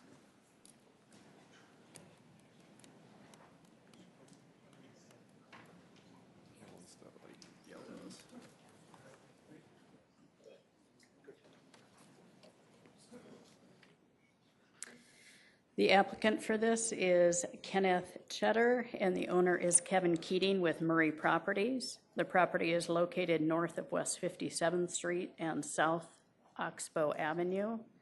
The .32 acre site is currently vacant and zoned as RA1 low-density apartments. The rezone request to office is for an approximately 2,400 square foot law office with about 8 to 9 parking stalls. Access in and out of the site will be at South Oxbow Avenue. You can see the layout here that is proposed. Due to the adjacency to residential forms, buffer yards are required to the north, east, and west and will be reviewed prior to building permit can be issued. Right now, the submittal here, the site plan only shows what the setbacks are. It does not show the buffer yards, so that will have to be added. If the rezoning request is approved, the applicant can construct an office building, and if the rezoning is denied, the parcel will continue to be zoned RA1 and could be developed for low-density apartments. Our office took several phone calls on this application from neighbors that were interested in the development, and some may be here tonight to ask further questions. Because the subject application is consistent with the Shape Sioux Falls Comprehensive Plan, staff does recommend approval for this rezoning. I can answer any questions you might have. Commissioners, any questions for staff on item number 14? Thank you, Diane. Is the applicant here this evening? Good evening, sir. Good evening. My name's Ken Cheddar. I'm the applicant here. I'm a lawyer here in town, and my address at work now is 4201 South Minnesota Avenue. I've been a practicing attorney here in Sioux Falls for about 18 years, and we'd like to build an office there. I did talk with some of the property owners. If you can see on the picture there, there's some townhomes to the north. I visited with some of those folks prior to the start of the meeting tonight, and they may have some comments, but my understanding is they're not opposed to the rezoning, but they just had some concerns about whether there would be a fence on that north property line or a 2-foot berm, and maybe some concerns about drainage. Certainly willing to work with those folks, and we don't want to impact their property negatively in any way. And it sounds like those are things that would be part of the building permit process. This site plan that we have proposed is, we have not engaged the services of an architect yet, so this is preliminary and certainly could be subject to change. Thank you, Mr. Cheddar. Commissioners, any questions for the applicant? Thank you, sir. Thank you. Is there anyone in the audience that would like to speak regarding item number 14? Good evening, My sir. name is Charlie Stonebeck. I live at 4909 South Oxbow. I live in the leftmost condo there, and there were three others here. One of them had to leave already, who live in the other 4 condos. And our primary concern is on the with regard to the level A buffer, which isn't shown on here, but that property slopes to the northwest. And as you can see, there's going to be a large parking lot, or well, 8 parking spaces. It's a small lot, so a relatively large parking lot and drive area there. And we're concerned about runoff coming down to our property. So first, we would see that if the level A buffer has a berm, it would mitigate some of that runoff. But I would also like to have the city engineer approve any drainage there, because my property being on the far left is sort of where the water's going to run. And I would like to see the drainage approval before it gets going. Sure. The good news is for you there that the city engineers would address the drainage issue at the time a building permit was issued. So at this point, we're looking at the use of the land itself. So your concerns are noted, though. Right. We appreciate but that. All 5 of the property owners would much prefer a 2-foot landscape berm than a wooden fence in front of us, just for property values, whatnot.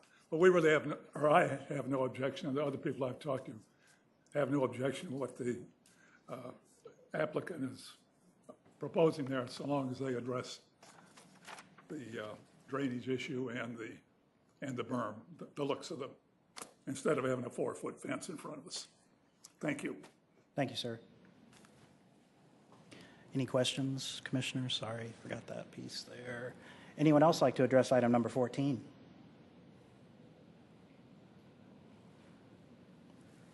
Seeing none, I will look for oh. Sorry, sir.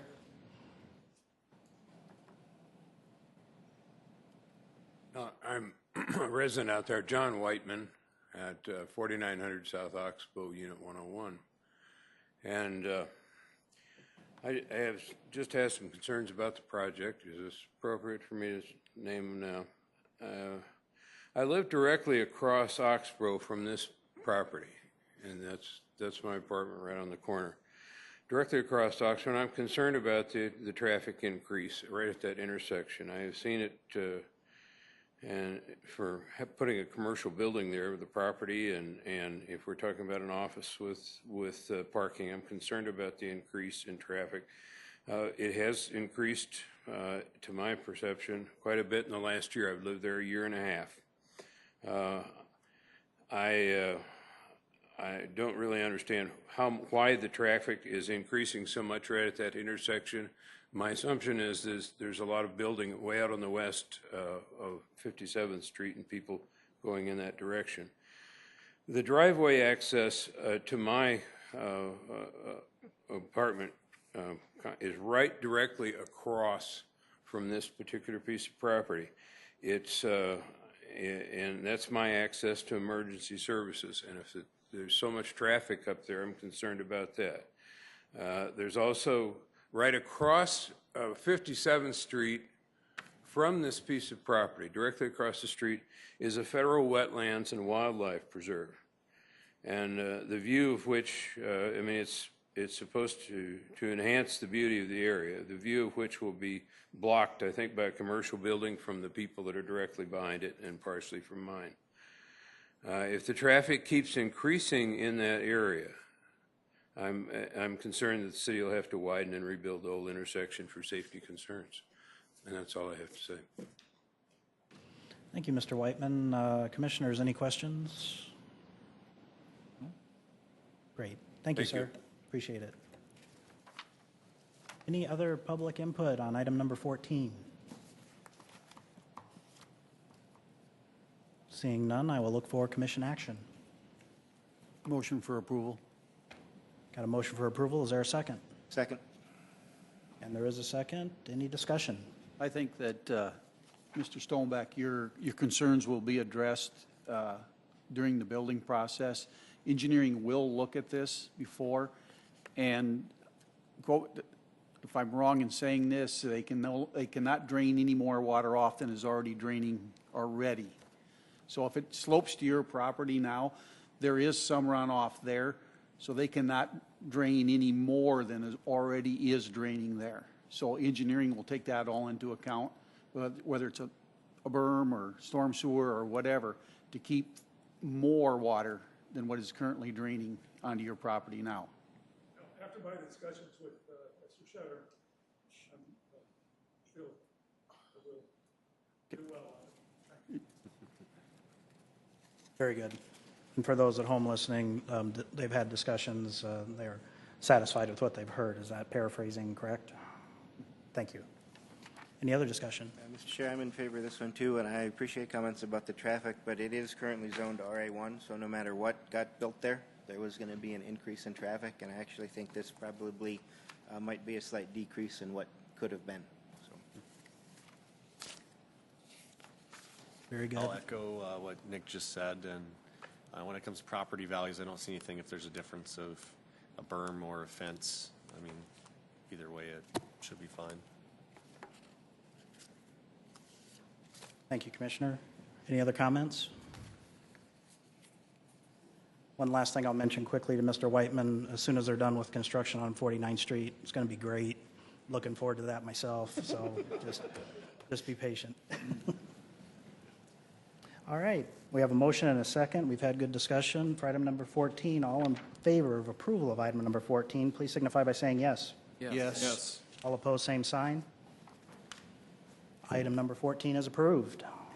Item 15, 6906, 2017, rezone from the O Office District to the RA1 Apartment Residential Low Density District located at 3201 South Theodore Avenue.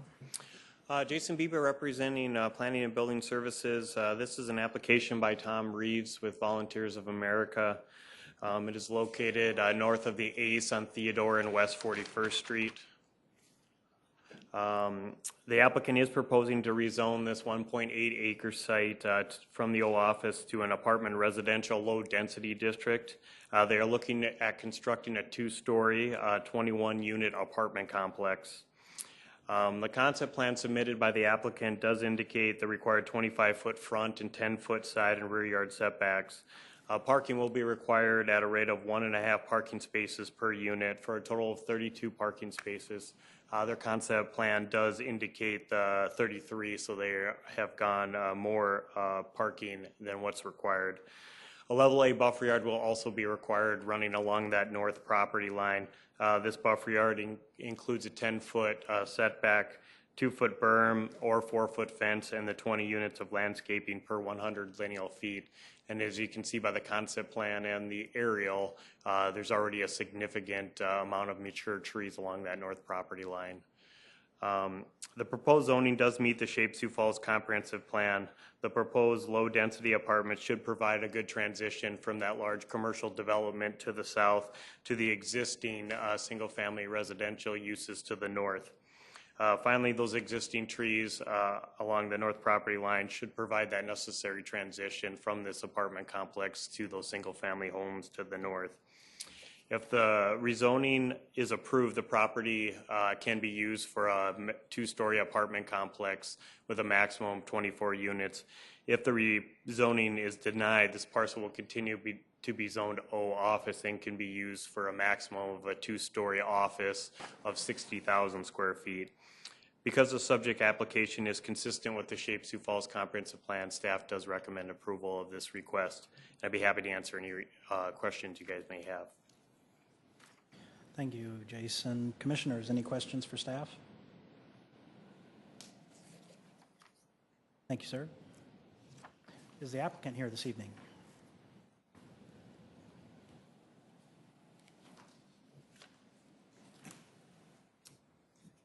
Good evening.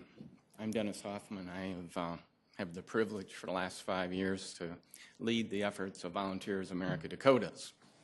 Volunteers America Dakotas has been in Sioux Falls since 1920.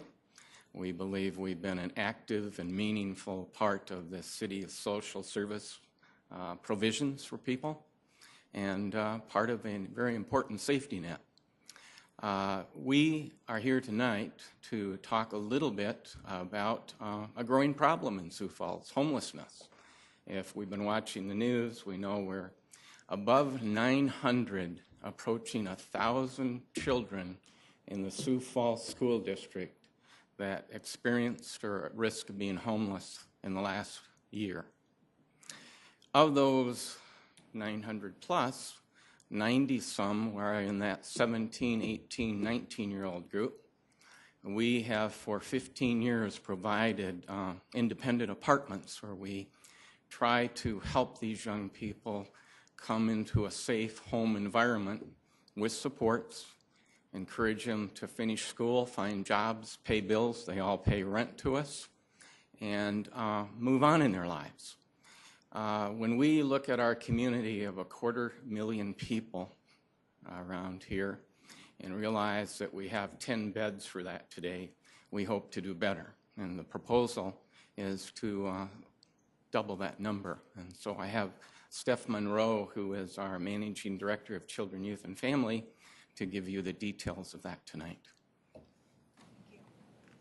Thank you. Good evening. I'm Stephanie Monroe. I'm the Managing Director of Children, Youth, and Families for Volunteers of America. As Dennis noted, the proposed multifamily housing project that we are considering is under expansion. I think it's important to note for the Commission, and the reason that we're here talking to you about our tenant selection criteria is it does involve a population that would be 16 to 21-year-olds, and that is unique in terms of providing housing. We do coordinate with their guardians in terms of leases and providing supportive services. This is not a treatment facility. This is not a shelter. This is not a group home. This is multifamily housing with supportive services provided on site, which our organization does and does very well. The criteria for applying to this property is for a housing specific. It's not treatment specific. And so we are providing case management, life skills supports, and other supports for students, as Dennis mentioned, that are still enrolled in high school, employment training, and life skills education. And those are pieces that we are providing in terms of supportive services in the structure itself. So it's important to note that we do provide accountability and supervision to those individuals that would be living in the property. Questions from the commission? Yes, thank you. Commissioners, any questions at this point for Mrs. Morrow? Appreciate it. Thank you. Is there anyone in the audience that would like to speak regarding item number 15?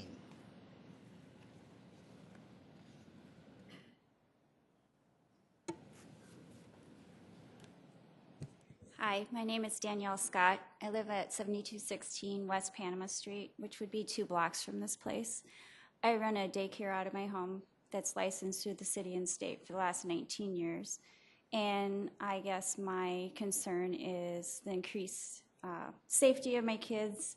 There's also another daycare on Rosemont, which is only another block from this place.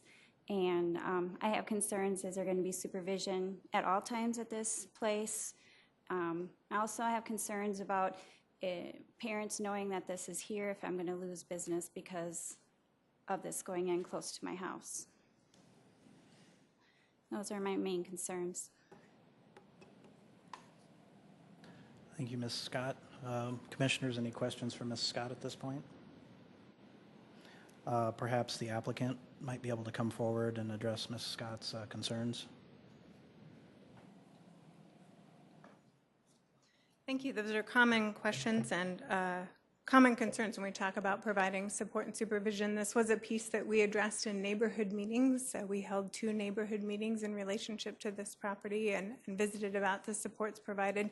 In relationship to supervision, we do have supervision on site at the facility, and we do have a 24-hour access to on-call. And so those are pieces that we provide as part of the supportive services provided in the facility. Again, just want to reiterate that the eligibility criteria for living in the family unit is the need for housing, and it's a voluntary program. So individuals apply to participate and sign leases, as Dennis noted, as part of their participation in the program. Very good, thank you.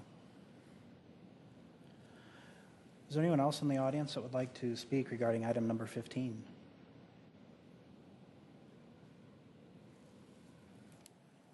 Good evening. Good evening. I'm Kurt Aberson. I reside at 7118 West Rosemont Lane, probably about a block and a half from the proposed site. I guess my main concern is, just for safety. I've lived in the house where I'm at basically since it was built in 2000, and just seeing the changes in the community and some of the residential area. I think this was zoned for a specific purpose, which was office, and that's why people in the community moved into this residence, knowing how the areas around the property were zoned. About probably 2 years ago, we already had some of the rezoning where there's a large apartment building that was put up right across the street from this residence. And that was, at that time, we were promised it was only going to be 2 stories. It ended up being a 3-story building. And it's really kind of changed the look and feel of the whole community. And I think by adding another multi-use building across the street, it's going to, once again, depreciate our property values in the area. And I respect the need for this type of a thing, but I just don't think it belongs in the area that they're proposing it in. It is zoned for office for a reason, and that's basically why a lot of people in the area initially moved to this neighborhood, is because of its proximity to 41st Street, knowing what was going to be in the area, and also proximity to the high school that's right there. So I just don't think it's appropriate rezoning for this type of purpose. Not specifically for the use that it's going to be. I have definitely concerns there, but I really think it just doesn't belong for more multi-family or multi-use, and it really should remain office. Thank you, Mr. Haverson. Any questions, commissioners? Thank you, sir. Is there anyone else who would like to speak regarding item number 15?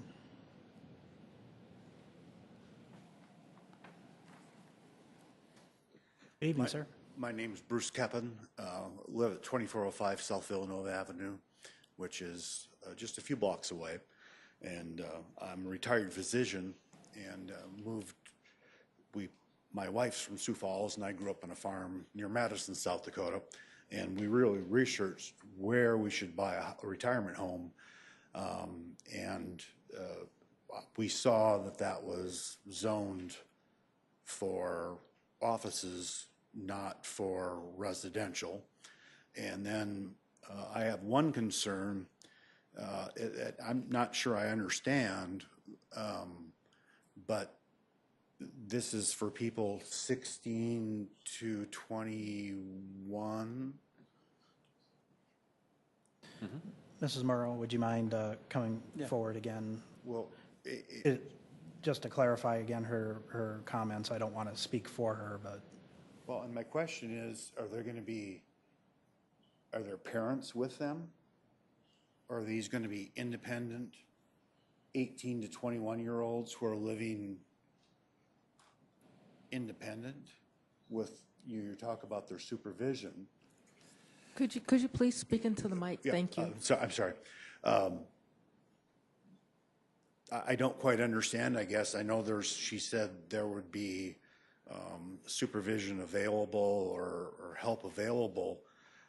But I guess my question is more to the point is there a parent in the house or a parent in the apartment? If these are 16 to 21-year-olds, I'd like to know, if there's curfew or if they're just free range.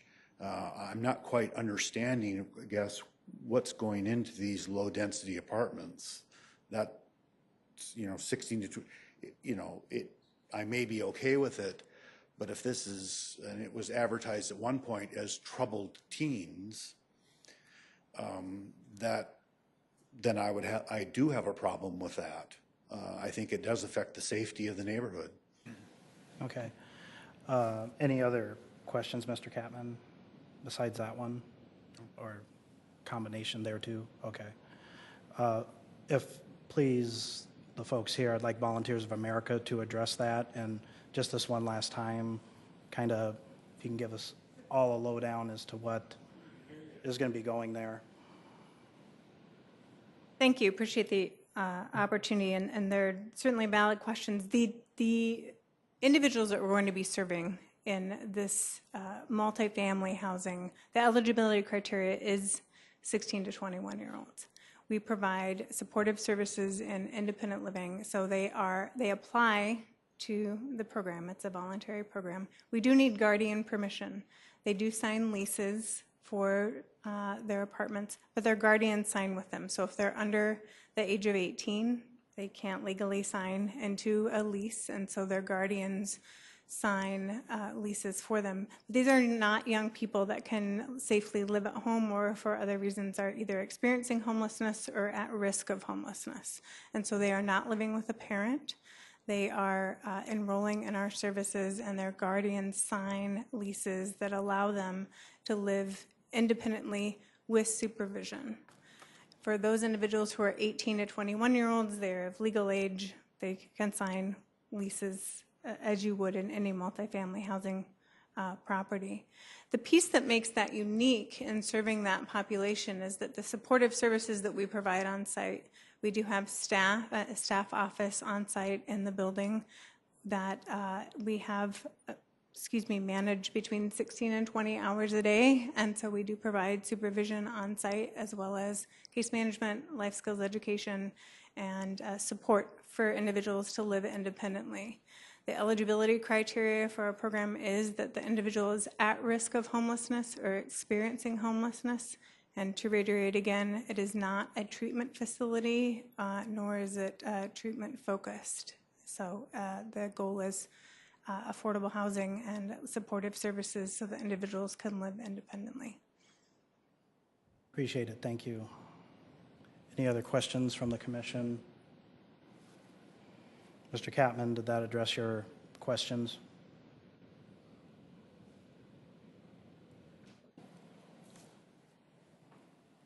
I'm not sure it did. It sounds to me like there will be 16 to 21-year-olds living by themselves with supervision available on site 16 to 20 hours a day. So some of these 16-year-olds will have an apartment to their own with no adult supervision, and they will come and go as they please. You know, and as she stated, these are, you know, obviously they need a place to go. But it sounds like they've been in bad situations where they don't have a stable, for some reason, don't have a stable parents at home. So I do worry about these youths, whether they're, how their behavior will be. Sure. Thank you, sir. Mr. Chair, I have a... I'm just sorry, before anyone else comes up, I need staff to come up to the podium quick. I need to clarify something with respect to this, this particular item. Just so we don't get lost any further in a fog here, this is an application for RA1, and it does not require, beyond this particular zoning request, any kind of conditional use or any kind of permitting beyond that for the purposes that the Volunteers of America are looking to use this property for. Is that correct, as you understand it? That is correct. They are requesting to construct an apartment complex in an RA1 zoning district. No matter if somebody's 16 or 50 or 75 or 80, it doesn't matter what the age of the person living there is. It's a multiple dwelling apartment complex. Okay, I want us to get focused on the use of the land for an apartment and not beyond, the plans beyond that. So, thank you, Jason. Yep. Mr. Chair? Oh, sorry. Since Go ahead, Jason's Blair. up here, what right now could go there with office? What? Office, you can do multiple dwellings actually on a second floor. So if they would construct a building with office or apartments on the first floor, they could do a second floor dwelling unit. They could construct a building upwards of 60,000 square feet on this parcel, as long as they can provide the parking, setbacks, and that kind of stuff. Some of the other uses allowed, I believe they can do a group home on the specific lot right now, and then some other utility type things. So, Any other questions for staff while he's up here? Thank you, Jason. Mr. Chair, I had a question to the applicant, if I could get them back one more time. Sure, Mr. Hoffman or Mrs. Moreau.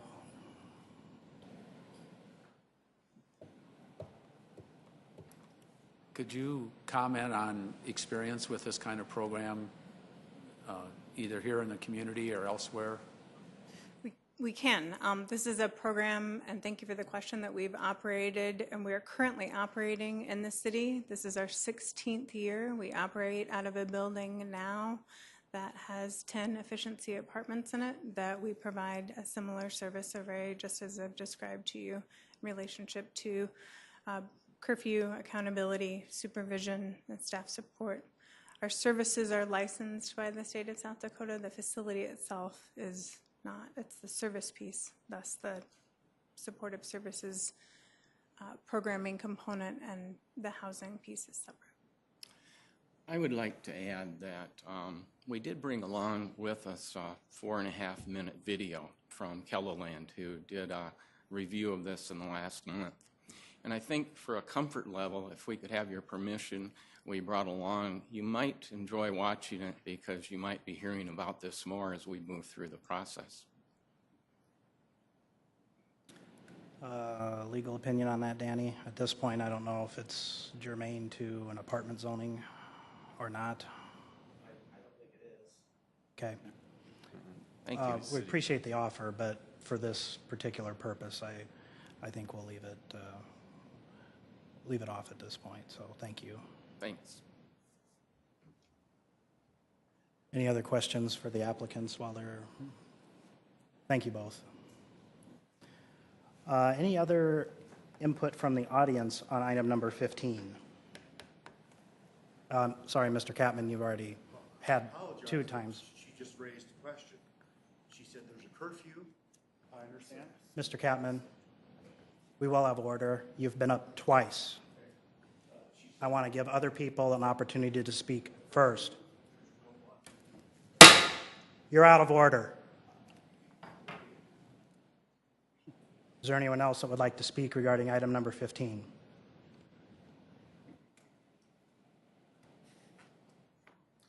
Hi, Mike Edwards. I live at 7300 West Rosemont Circle. Our property is just right next door to where this property is.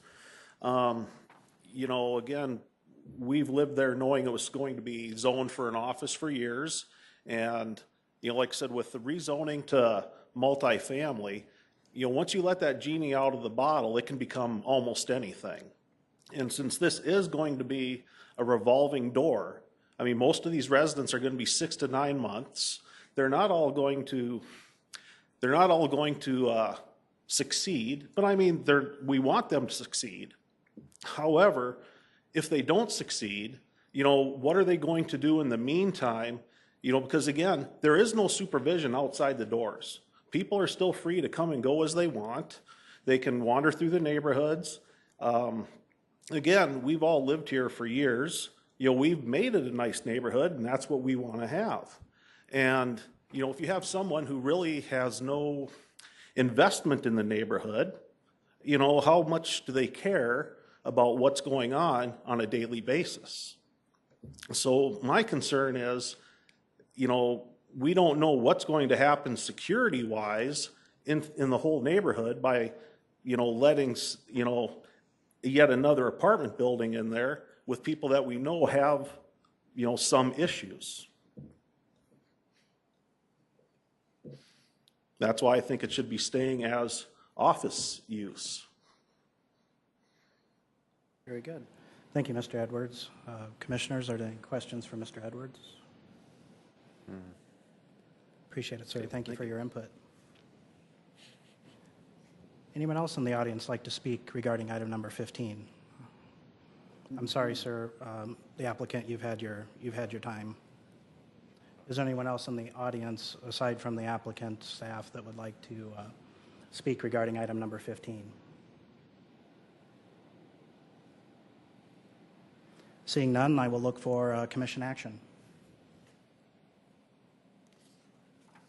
Mr. Chair, I'll move to approve this item. We have a motion to approve item number 15. Is there a second? Second. There's a motion and a second. Any discussion? Mr. Chair? So I appreciate a lot of the discussion we had around the applicant, but in this situation, we're approving a rezone, and I look at it as a land use decision. It doesn't matter who the applicant is. This is why I'm not always in favor of the site plan and everything going into a rezone, because we get bogged down in some details that I don't know are pertinent to a decision on land use. So I look at, does RA1 belong as a buffer between C3 and single family next to an RA3? My opinion is yes. I think a lot of people would tell you RA1 is even a step down from office as far as intensity of zoning, so it should make it even more compatible with the surrounding area. Thank you, Commissioner Sershin. Any other discussion? Nick, on that, I'll echo what he said. But I would say to, you know, the neighbors to voice your, when it goes to city council, show up and voice your opinion there. But we're looking at just a land use issue here. So that's what we look at is, does this make sense as a good transition in the neighborhood? So. Thank you, Commissioner Lukey. Any other question or any other discussion? Seeing none, all those in favor of approval of item number 15, please signify by saying yes. Yes. Yes. All opposed, same sign. Item number 15 is approved. Item 16, 6910-2017, conditional use for on-sale alcohol within 500 feet of a sensitive land use located north of West 57th Street and I-229. The conditional use permit is for JJ's Wine Spirits for an on-sale alcohol conditional use permit that is located within 500 feet of a sensitive use. The site is located adjacent to Sertoma Park to the north. The applicant representing JJ's would like to provide wine tasting and sell alcohol in a retail setting. The proposed on-sale alcohol beverage establishment meets the criteria of the comprehensive plan. West 57th Street and nearby intersections of Southwestern Avenue and South Louise Avenue have several commercial businesses providing on-sale alcohol similar to this proposal. Because the application has provided clarity to indicate the location, nature, and extent of work proposed, staff recommends approval of the conditional use permit. And I can answer any questions you have. Commissioners, any questions for staff? Thank you, Diane. Is the applicant here this evening?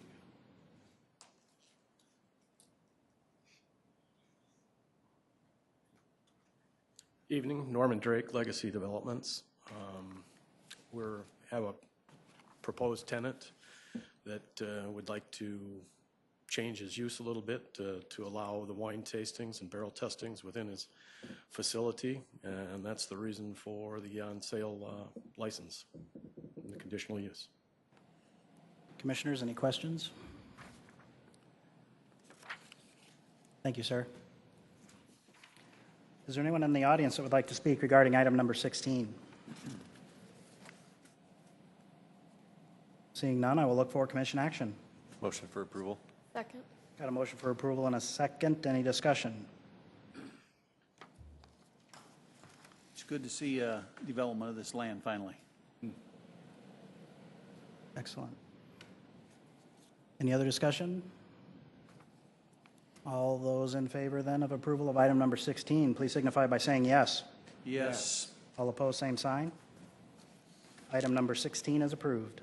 Item 17, 6916, 2017, conditional use for an office building to not include a pitched roof and exterior brick located at 6810 South Minnesota Avenue. The applicant here is Raquel Blount with Lloyd Companies.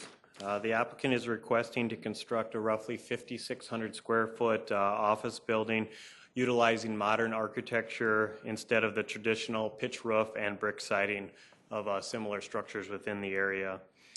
The office building is required a 15-foot front, 0-foot side and rear yard setbacks. The submitted concept plan does indicate that they meet those required setbacks. They will be required roughly 19 spaces. They are showing roughly 26 spaces on their concept plan.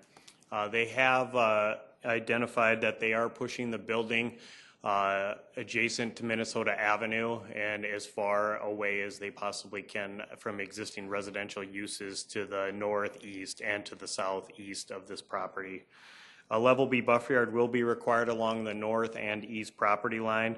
This does include a 15-foot setback, 2-foot berm, or 4-foot fence, and roughly 30 units of landscaping per 100 lineal feet.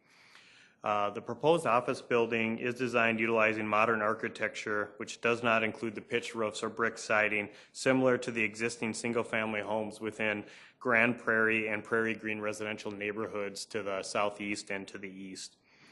However, the applicant has worked to mitigate the differences in appearance by placing this building and parking adjacent to South Minnesota Avenue and roughly 200 feet from any existing single-family house, and that is currently the property to the north that is outside of city limits.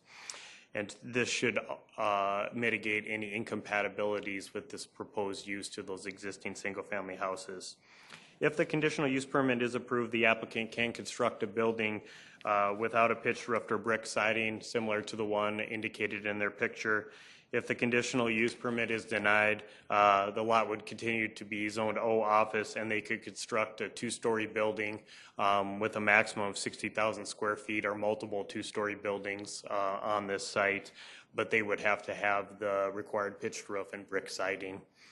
Because the application has provided a clarity to indicate the location, nature, and extent of the work proposed, and the applicant has provided that additional separation distance from the proposed office to those existing single-family uses, to the north and to the east. Staff does recommend approval of this conditional use permit, and I'd be happy to answer any questions you may have. Commissioners, any questions for staff? No. Thank you, Jason. Is the applicant here this evening?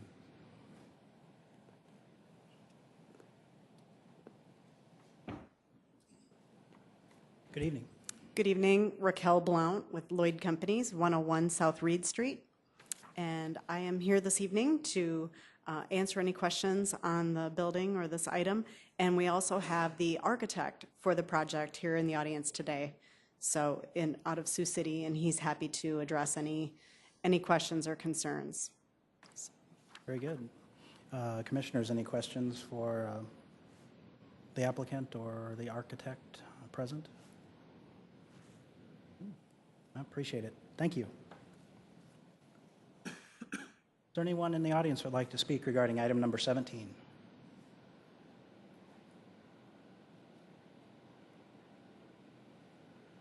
Yes, I'm Roger Lamp. I'm the resident just north of this proposed site. First off, I have absolutely no problem with the law office being next to me. I think it's a great use for this property. I would just hope that, I don't know who owns it now, and if they've actually closed on this, that they would mow it sometime, because I think the city's got requirements for height of weeds and all of that, so that's just, I'm just a sidelight to what's really happening here. The only other thing that I think, I mean, I'm in the construction steel business for 58 years, so I've seen tons of this kind of stuff. But I do believe this design don't fit the neighborhood. I just would like to see them alter it in some fashion that would fit. Even the buildings across the street are sloped roofs. They've got 412, 612 slopes. The office buildings across the street are that way. Every place out in that neighborhood, I've been there at that site for 47 years. All of this was slough and fields and everything else. I've seen it all come, and it's all been good. I have no problem with any of it. It's just that I don't believe this particular design fits this. And there's things they can do without totally changing this to make it more neighborhood friendly. That'd be my main concern. And as far as the business being there, I have no problem with that. I would be glad to answer any questions that you may have, but I'm just the old resident.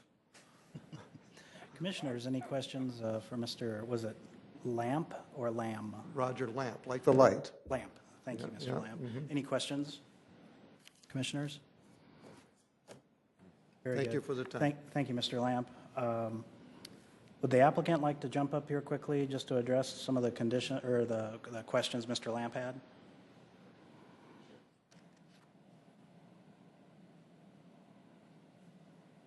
Nathan Kalaher, architect with Plan Architecture, resident of Dakota Dunes, South Dakota. Thank you, Roger, for your, Mr. Lamp, sorry. Can you hear me now? Yeah, thank you. Thank you for your comments. The primary reasons that we're here today are for what I would call the aesthetics, the pitched roof and the exterior skin material not being masonry. To that end, I think it's fair to say that the owner has a wish for something a little bit more on the contemporary side. We've tried to site the facility in such a way that that impact is as minimal as it gets. And that's the aesthetic, I guess, that they're looking for. I can say that the materials and the form of the building are of high quality, and great in terms of aging. In terms of the aesthetic, it's the aesthetic that the owner is looking for. And I guess personally, I believe that a little bit of variety is a good thing, certainly. There are actually a couple what I would call flatter roof, facilities nearby, but certainly I don't think there's one quite this modern. If you think like the Jimmy John's facility down a couple blocks, but certainly I think that the thing to weigh is, you know, if you look at it as a bullet point list, is how is this facility on the site versus another potential facility on the site? How is this user versus another potential user? And just kind of go down the bullets to weigh the decision. I will leave, I guess, the appropriateness of the facility to you, of course. I know that the owner is very excited about being in the development. I know that a number of her clients are in the adjacent neighborhood, so that's been something that she's been looking forward to, the developer. And if you have any questions in particular beyond that, I'd be happy to answer them. Commissioners, any other questions for petitioners here? Thank you, sir. Thank you. Mr. Lamp, I don't know if that addressed your questions at all. That's kind of why they're here, to request the conditions. So, is there anyone else that would like to speak regarding item number 17?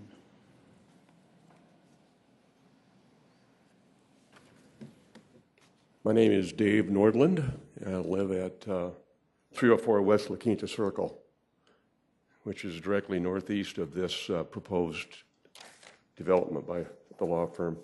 I, too, am pleased to see this law firm come in there. I've lived there for almost 18 years, and going into the 18th year was the first house in there. If you look at the picture that's being proposed here, that pond that you see, that's a 1-acre pond. And we have about 23 acres of common area there with 2 ponds. There's a kidney-shaped 2.5-acre pond that's further north on the north side of Roger Lamp's home. Our main concern as homeowners in that HOA there's 27 homes in there, is taking care of the property, especially those ponds. They're very, they require a lot of attention as far as aeration goes and keeping them clean, and watching the runoff. They actually are, as you know, detention ponds that the city required to be able to do the home development in that area. That 1-acre pond that is directly south of my home is 15 feet deep. And over the years that I've lived there, we've never had low water. So our main concern has been, since we have seen this development come in, and over the years we've talked about what will the impact be to the environment on our 1-acre pond. And we're concerned about the water runoff. There are natural springs that are on the west side of that pond and on the east side of the pond and on the south side of the pond that keep that pond full of water. And when we have a winter runoff, when that is a little bit less than 2 acres, this development here, that water that runs off of that comes directly into our pond, winter and summer. And I know that the city has changed some of the storm sewer requirements, and that we're draining that pond water now that we have behind my home into the big pond and off into Prairie Green Golf Course. That's how it flows, outflow. It goes down to this Big Sioux River. So our concerns are going to be what will be the environmental impact to our quality of our pond and our common area. So we want to work with the development group here to make sure that that is considered as one of the top priorities. Also, the property line landscape concerns that are on the east side of the property. Right now, there's a fence line that runs through there, and there's a lot of vegetation, and it's going to have to, of course, be cleaned up. We're looking forward to having that landscape done to improve the look that we have, not only for them looking into the pond and to the east, but for us to be able to enjoy the property that they developed there. Now, as far as the roof design and the exterior masonry goes, I have no particular concerns with that, except I do agree with Roger that I think it could be a little more conducive to the type of design that the rest of the neighborhood has. If you go into Grand Prairie, you'll notice that the peaked roofs. There's nothing flat. We have nothing in that area that's got a flat roof, or that is. This is a little bit stark in my view, a little stark for the neighborhood. So I'd like to see some kind of maybe a peaked roof on part of it, or a little more, if you would, a little more flair to it. And that, again, we would like to be able to work with the developer on that. My neighbor, there's two neighbors that are not here tonight that abut to, up to that pond. One is Ray and Marty Johnson, that is directly behind Roger's home to the east. And on the other side of me is Neil and Lori Landine, Dr. Landine. And they're concerned too with the particular concerns that I brought up here tonight, and they wanted me to express that from them. Other than that, we're looking forward to this. It's been a long time coming, and we're looking forward to having that as part of our beautification in the neighborhood. So that's all I have. Any questions? Commissioners? Thank you. Thank you, Mr. Wortland. Any other comments from the audience on item number 17?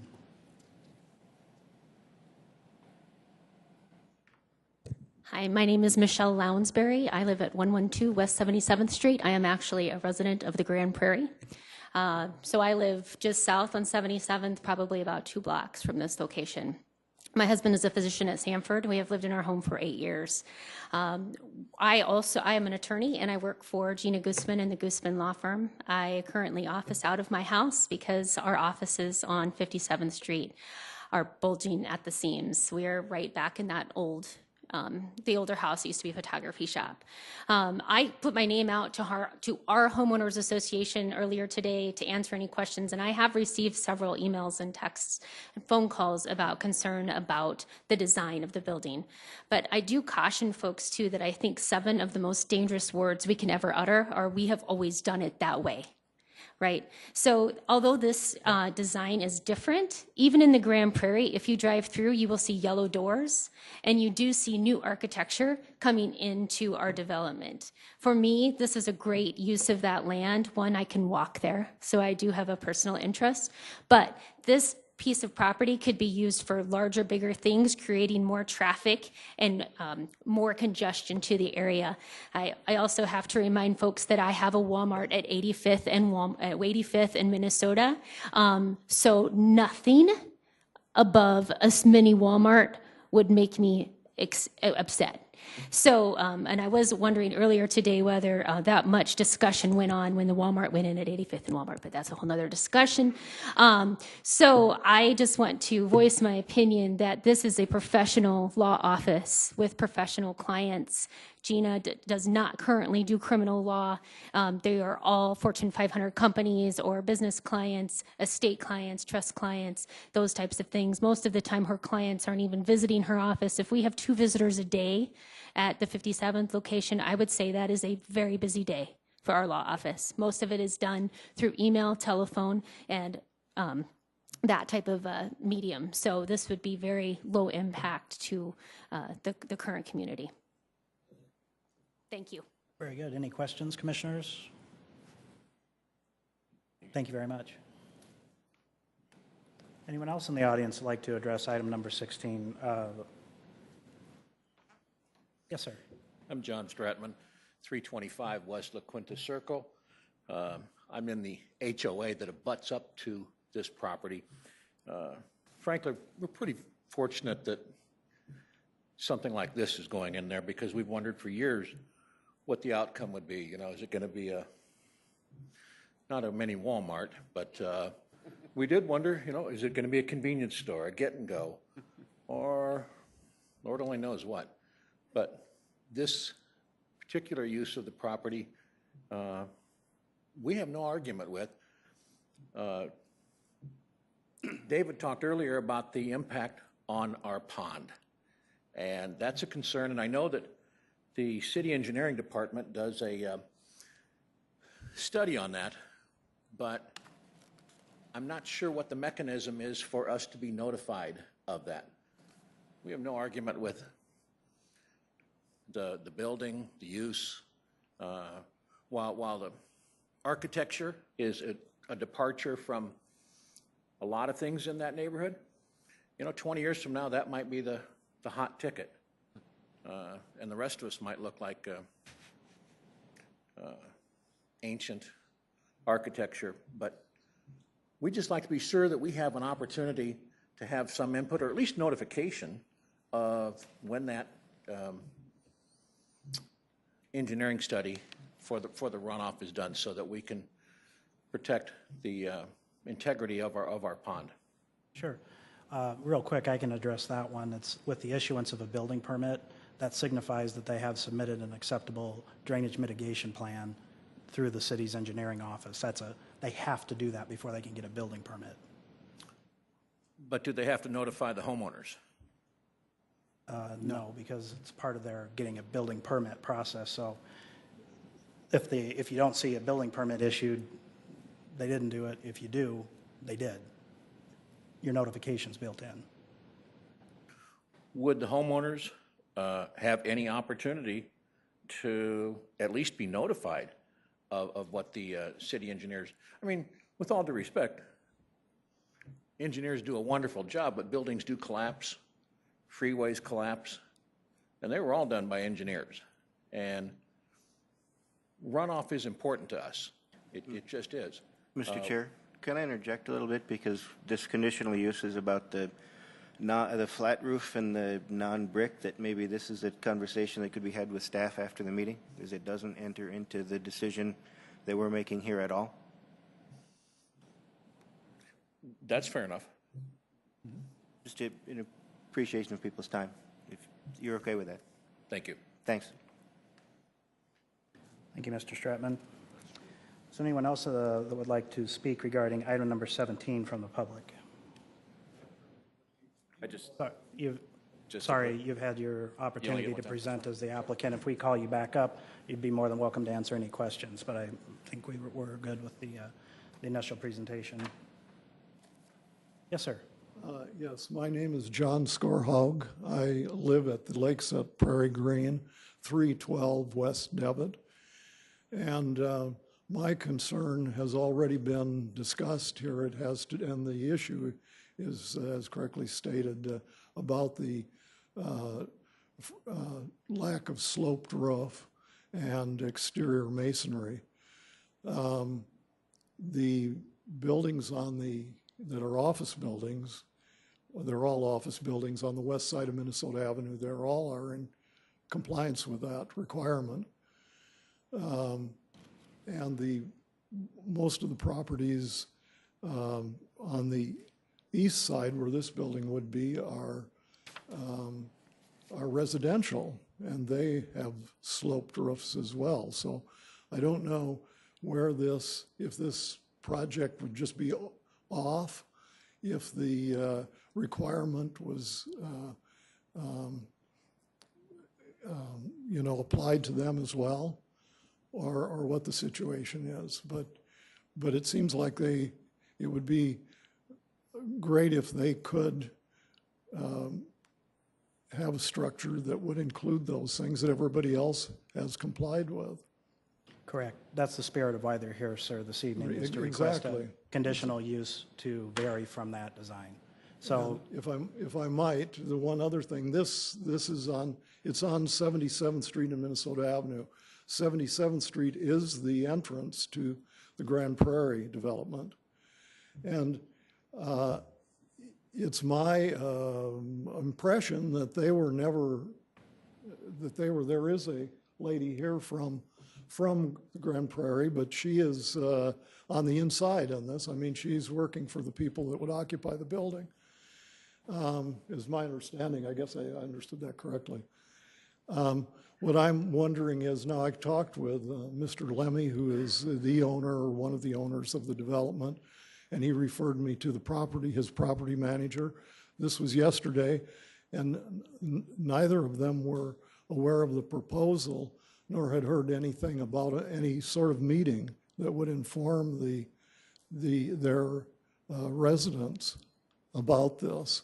So I don't know whether they are supposed to be informed so they can, arrive at their own opinions about the suitability of this. It is, after all, at the entrance of their development, so their homes. Sure. That's why you're here as well. You saw the notices. Well, That was- we received a notice at the Lakes of Prairie Green. Apparently, it came to the secretary of the Homeowners Association, and she distributed that information to those that she could reach.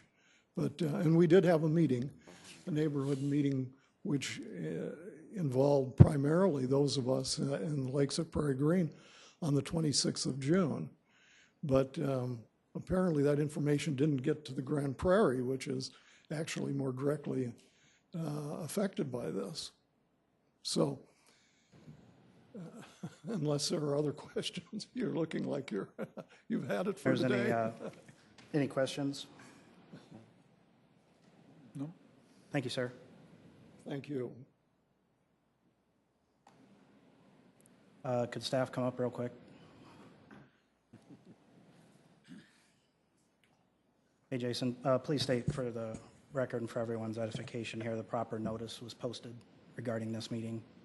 The signs are posted, it was published in the paper, and anybody within this black circle received a letter. I know the applicant did reach out to one of the neighborhood associations and did have a neighborhood meeting.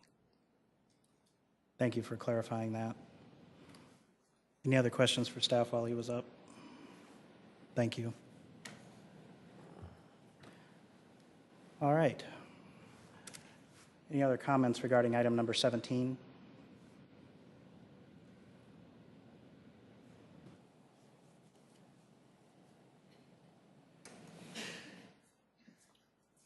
Yes, sir. I'm Darrell Drew. I live at 300 East 77th in Grand Prairie. And I just have a couple of things. I understand that they just want to have a flat roof and all metal on the whole building, is the way I understand this. I was hoping that there would be a little continuity in our area as far as pitch roofs go and as far as some kind of masonry, different types of siding. Combination of metal, to me, is fine.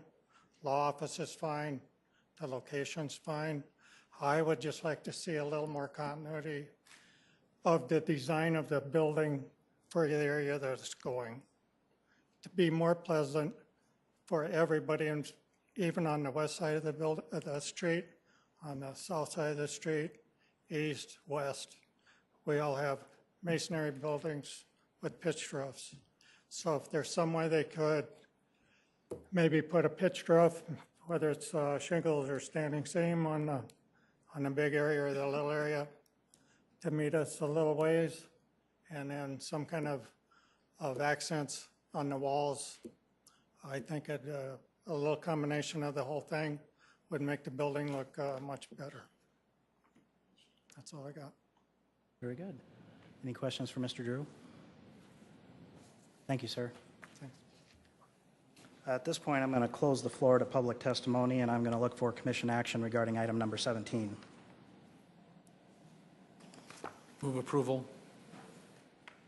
Got a motion for approval of item number 17. Is there a second? Motion and a second. Discussion, please. Well, as I look at this conditional use permit, you know, the thing to always consider is, yes, there is a kind of a standard that we try to outline in these things with a pitched roof, masonry. But the reason we have a conditional use permit process is to allow things that deviate from that. When it makes sense for the landowner, the designer, any of those kinds of things. And so, in my opinion, the designer did a pretty good job of getting this as far away from those other sensitive residential areas as possible. With the addition of buffer yards and those kinds of things, I think they did a pretty nice job of trying to mitigate any effects that might be impacted by this, and by putting the kind of the grand gesture of the concept to the south and getting it away from that neighborhood. I think it does a pretty good job of mitigating all of that. So I'm in support of this. I think deviating from that particular concept is all about why this particular owner would like to see something a little bit different. So in this case, it makes sense to me. Thank you, Commissioner Urban. Any other discussion? Seeing none, we have a motion and a second for approval of item number 17. All in favor, please signify by saying yes. Yes. All opposed, same sign. Item number 17 is approved. Motion to adjourn. Move to adjourn. And a second? All in favor signify by saying yes. Yes. All opposed? Didn't think it. We're adjourned. Thank you, everyone. Have a great night.